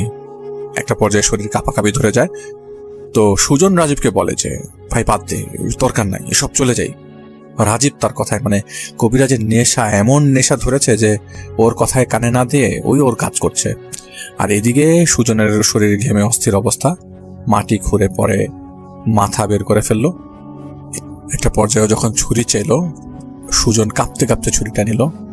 কবিরাজ বলেছিল এক পোজ দিয়ে কেটে আনতে হবে। তো রাজীব যখন ছুরি নিয়ে নামে, মেয়েটার কাপড় সরিয়ে চুল ধরে প্রথম পোজ দেওয়ার সাথে সাথেই কাফনের কাপড় সরিয়ে আর কি, কবর থেকে 100 গুণ শব্দ করে কিভাবে জানি প্রতিটা কবর কান্না করছিল। আশপাশের প্রতিটা কবরের পাশ থেকে মৃত মানুষের কান্না আসছিল, প্রত্যেকটা কান্না আলাদা আলাদা শব্দ। স্বাভাবিক না, এটা অস্বাভাবিক শব্দ। প্রতিটা কবর থেকে কান্নার শব্দ আসবে কিভাবে? তখন ভয়টা 100 গুণ বেড়ে যায়। এখানে কোনো মানুষ ঠিকভাবে থাকতে পারবে না। ওরা দুজনও পারেনি। শুধু রাজীবকে বলে যে তুই কি যাবি না, কাপা গলায় বলে তুই কি যাবি? রাজীব বলল ভয় পাস না, আমি আছি। রাজীব ওর কাজে মন দিল। আশেপাশে কি হলো সেটা ওর দেখার সময় নাই, অথচ সৌজনের অবস্থা খুব খারাপ। কারণ এইটা ওকে শিখতেই হবে। এরপর মাথাটা না নিয়ে গেলে শেখাবে না সেই কবিরা, সেটা বারবার বলছিল। তো সুজন কিছুটা সাহস করে দাঁড়িয়েছিল, কিন্তু প্রত্যেকটা কবর থেকে কান্নার শব্দ আসছে। তো যখনই মাথা ধরতে যাবে তখনই দেখলো যে প্রত্যেকটা কবর থেকে বাজে চেহারার, কুৎসিত চেহারার কিছু অবয়ব তাদের দিকে অগ্রসর হচ্ছে এবং অন্ধকারেও সেটা দেখা যাচ্ছিল। তাদের ভালো মানুষ অথবা সুস্থ মানুষ দেখলে সাথে সাথে অসুস্থ হয়ে যাবে। অবস্থা এতটাই খারাপ হয়ে গেল যে তারা চাইছিলেন, সুজন চাইছিল না থাকতেন। যাই হোক, সেটা তো আগের থেকেই বলে দিয়েছিল কবিরাজ যে ভয় পাওয়া যাবে না, পেছনে ফেরা যাবে না, দৌড় দেওয়া যাবে না, যাই হোক না কেন। তো এসব দেখার পর এক মুহূর্ত সেখানে ঠিক থাকতে পারেনি সুজন, কারণ সুজন সাধারণ মানুষ। ওখানেই আসলে ভয়ে সে প্যান্টে টয়লেট করে দেয়, কিন্তু সে জানে না তার জায়গা অন্য কেউ থাকলে কে কি করতো। তার খুব জানার ইচ্ছা, যখন এরকম দেখা যাবে প্রতিটা কবর থেকে কেউ উঠে আসছে এবং সেটা আপনার দিকে আসছে এবং সেগুলোর চেহারা খুবই কুৎসিত, তখন সাধারণ মানুষ কি করতো সুজন সেটা জানতে চায় আর কি। যাই হোক, সেখানে রীতিমতো রাজীবকে রেখে সে পালিয়ে যায় রাতে। এরপরে কি হয়েছে সেটা আর জানা না। রাজীব যেটা তাকে বলে, সে সুজন যখন পালিয়ে যায় সে জায়গা থেকে, রাজীব মাথা এক পাশে রেখে কবর থেকে যখন উঠে আসবে তখন ওর পা ধরে কেউ কবরের ভেতর টান দেয়। তখন সে ভয় পেয়ে যায়, কারণ সে যেহেতু সুজন এখানে ছিল না। আর কবিরাজ ওকে কিছু জিনিস শিখিয়ে দিয়েছিল, সেটা যখন ও পরে তখন যারা যে পা ধরে টান দিয়েছিল তারা সেটা ছেড়ে দেয় এবং সে উপরে উঠে আসে। পরে মাটি যেভাবে ছিল সেভাবে সেটা রেখে, ওর যে কাজ ভয়ে ছিল, কিন্তু পরবর্তী সময়ে সেই কাটা মাথাটা সে কাফনের কাপড়ে পেঁচিয়ে সেটা একটা ব্যাগে ভরে সে নিয়ে আসতে যাবে। এমন সময় ওর পেছন থেকে নাকি এরকম 100টা গলার লোক একসাথে কথা বললে যেরকম শোনা যায়, ঠিক সেভাবেই শোনা যাচ্ছিল। এরকম কোনো শোনা যাচ্ছিল, মাথাটা রেখে যা, বড় ক্ষতি হবে। রাজীব এসব কথায় কান্না দিয়ে ওই জায়গা থেকে বেরিয়ে আসে। এমন সময় রাজীবের মনে হলো হাজার হাজার অবয়ব ওর পেছনে আসছে এবং ওই সময়ও ভালো ভয় পেয়ে যায় এবং এক দৌড় দিয়ে কবিরাজের বাসার সামনে চলে আসে। কিন্তু কবিরাজের বাসার সামনে আসার পর সে আর নিজেকে ধরে রাখতে পারে না, জ্ঞান হারিয়ে ফেলে। কবিরাজ রাজীবের অপেক্ষায় ছিল, তারপরে রাজীবের আর কিছু মনে নেই। রাজীব সকালবেলা দেখে সে তার রুমে শুয়ে আছে তার বাড়িতে। পরে সে যখন স্বাভাবিক হয় তখন সুজনের সাথে দেখা হয়। রাজীব বলে চল দেখে আসি কবিরাজ কি করে। সেদিন রাতে আসলে দেখার জন্যই যাওয়া, সুজন কবিরাজের বাড়িতে যায় রাজীবের সাথে এবং সেদিন কোনো সমস্যা হয় নাই। কবিরাজের বাসায় যাওয়ার পর কবিরাজ বলল ভেতরে আসতে। তো তারা যখন যায়, রাজীব কিছু বলার আগে কবিরাজ বলল আমি সব জানি, এখন দেখো আমি কি করি। তো তাদের সামনে যে মাথাটা আছে সেটা আগুনের উপর রাখা হলো। ওরা দেখছিল যে মাথার চামড়া গলে গলে একটা বাটিতে তেলের মতো কিছু পড়ছে। এমন করে অনেকক্ষণ পর যখন সব তেল বের হয়ে গেল, রাজীবের শরীরে সেটা দেওয়া হয় এবং কিছু তেল সুজনকেও দেওয়া হবে। তো সুজন বলে যে না আমার এসব দরকার নেই। তো ওই রিচুয়াল শেষ করার পর কবিরাজ নাকি পরে রাজীব এবং সুজনকে বলে যে ওই মাথার খুলিটা ভেতরে রেখে এসে বলে যে চলো একটা কাজ আছে, তোমাদেরকে নিয়ে যাব, তোরা দেখবি আর শিখবি। তো রাজীব আর তিনি কোনো কথা না বলে তার সাথে যায়। একটা মেয়েকে খারাপ কিছুতে ধরেছে, সেই কবিরাজ ওই মেয়েকে আবারও একটা গোলবৃত্ত আঁকে, সেই গোলবৃত্তের ভেতর তার মাঝে বসায় এবং তারপর কিছু বলে এবং সেই তেল তার নাকে ধরলে কিছু জায়গায় লাগিয়ে দেয়। পরে দেখো ওই মেয়ে কেমন পাগলের মতো করছিল আর বলছিল আমাকে ছেড়ে দিয়ে আমি চলে যাব। পরে কবিরাজ ওই মেয়েকে ভালো করে দেয়। আর কিছুদিন পর রাজীবের থেকে শোনা যায় যে কবিরাজকে কাদা পানির মধ্যে ওপর করে কেউ গেড়ে গেছে। মারার আগে রাজীবকে অনেক কিছু শিখিয়ে গেছে, অনেক কষ্ট দিয়ে মেরেছে কবিরাজকে। এবং সুজন রাজীবকে বলল যে তুই সাবধানে থাকিস। তার 2 মাস পর মানে সুজন শোনে রাজীবকে কবিরাজের মতো কেউ গেড়ে গেছে। জানা যায় না কেমন করেছে, এটা তার একদম ক্লোজেস্ট ফ্রেন্ড। এবং তিনি আর পরে ভয় দেখতে যায় না, কারণ এরপর থেকে এইসব জিনিস দেখতে যাওয়া তিনি বন্ধ করে দিয়েছে। বাসা থেকে বের হচ্ছিল না অনেকদিন যাবৎ। এবং কাছের বন্ধুকে তো আর সে ফিরে পাবে না, কিন্তু একদম একটা ফ্রেন্ডের সাথে সামনাসামনি একজন কবিরাজের সাথে তার এই জার্নিটা তার কাছে খুবই ট্র্যাজিক জার্নি। এবং সে আসলে দেখতো, কোনো কিছু করতো না, দেখার ইন্টেনশন ছিল কিন্তু বুঝতো না যে এইটার যে পরিণতি কত খারাপ হতে পারে। তো এইসব শুনে পরে সুজনের ফ্রেন্ড মানে যিনি আমাদেরকে ঘটনা পাঠিয়েছেন তারও খুব খারাপ লাগে। পরে তিনি শান্ত করে তাকে বাসায় নিয়ে আসে এবং ওই যে নানির বাড়িতে যে গেছিল সে যখন পরে নানির বাড়ি থেকে ব্যাক করে এবং তার আম্মুকে কিছুদিন তার আম্মু যখন তার বাসায় সে যখন বাসায় আসে তার মাও তো কিছু কবিরাজি কাজ পারতো, তখন তার মা তাকে ছেড়ে দেয় এবং পর থেকে তিনি মোরলেস সুস্থ হয়ে যায়। কিন্তু এইসব জিনিস থেকে সে 100 গজ দূরে, 100 মাইল দূরে। তিনি এই ঘটনাটা পায় হচ্ছে সুজন সাহেবের কাছ থেকে এবং সুজন সাহেব নিজেই অল্প বয়স্ক ছেলে পেলে রক্ত গরমেরা এই জিনিসগুলো করতে যেই আসলে এইসব বিপদের সম্মুখীন হয়েছে। আসলে বিপদের সম্মুখীন যতটা হয়েছে রাজীব তেমন সম্মুখীন হয়নি সুজন। সেজন্যই সুজন বলেছে যে আমার এক কাছের বন্ধু। হয়তো শুনলে মনে হয় এটা খুবই অস্বাভাবিক কিছু, কিন্তু অনেকেই কিন্তু এসব জিনিস করে এবং অনেকেই এইসব জিনিস চেয়ে বসে। কেউ দেখা যায় কোনো কিছুর স্বার্থ উদ্ধারের জন্য কাউকে শিখাবে বলে তাকে দিয়ে কোনো খারাপ কাজ করিয়ে ফেলে। এসব ভালো না, এই জিনিসগুলো ভালো না। এবং আপনারা শুনে ফেললেন আমাদের এই ঘটনাটি। হ্যালো লিসেনার্স, আশা করি ঘটনাগুলো আপনাদের ভালো লেগেছে। আমি চেষ্টা করেছি বাছাই করে ঘটনাগুলো আপনাদের মাঝে শেয়ার করার। আমি প্রতিদিনই ঘটনাগুলো বাছাই করে আপনাদের মাঝে একটি করে এপিসোড শেয়ার করার চেষ্টা করি। যদি আমার ঘটনাগুলো একটু ভালো লাগে তাহলে অবশ্যই এই চ্যানেলটি সাবস্ক্রাইব করবেন। আর আপনারা কোথা থেকে এই ঘটনাগুলো শুনতেছেন যদি আপনাদের ঠিকানাগুলো জানান তাহলে আমি অনেক কৃতজ্ঞ হব। তাহলে আমি বুঝতে পারবো যে আপনারা কোথা থেকে শুনতেছেন। এছাড়াও আপনাদের মাঝে যদি কোনো ঘটনা থেকে থাকে তাহলে অবশ্যই আমাদের ইমেলে দেওয়া ঠিকানায় ঘটনাটা পাঠাবেন। তাহলে নেক্সট এপিসোডে আপনার সেই ঘটনাটা আমরা রাসেল ভাইয়ের মাধ্যমে অথবা আমরা নিজেরা পড়ে শোনাবো। তো ভালো থাকবেন, সুস্থ থাকবেন, এই প্রত্যাশায় আজকের মতো বিদায় নিচ্ছি। আল্লাহ হাফেজ।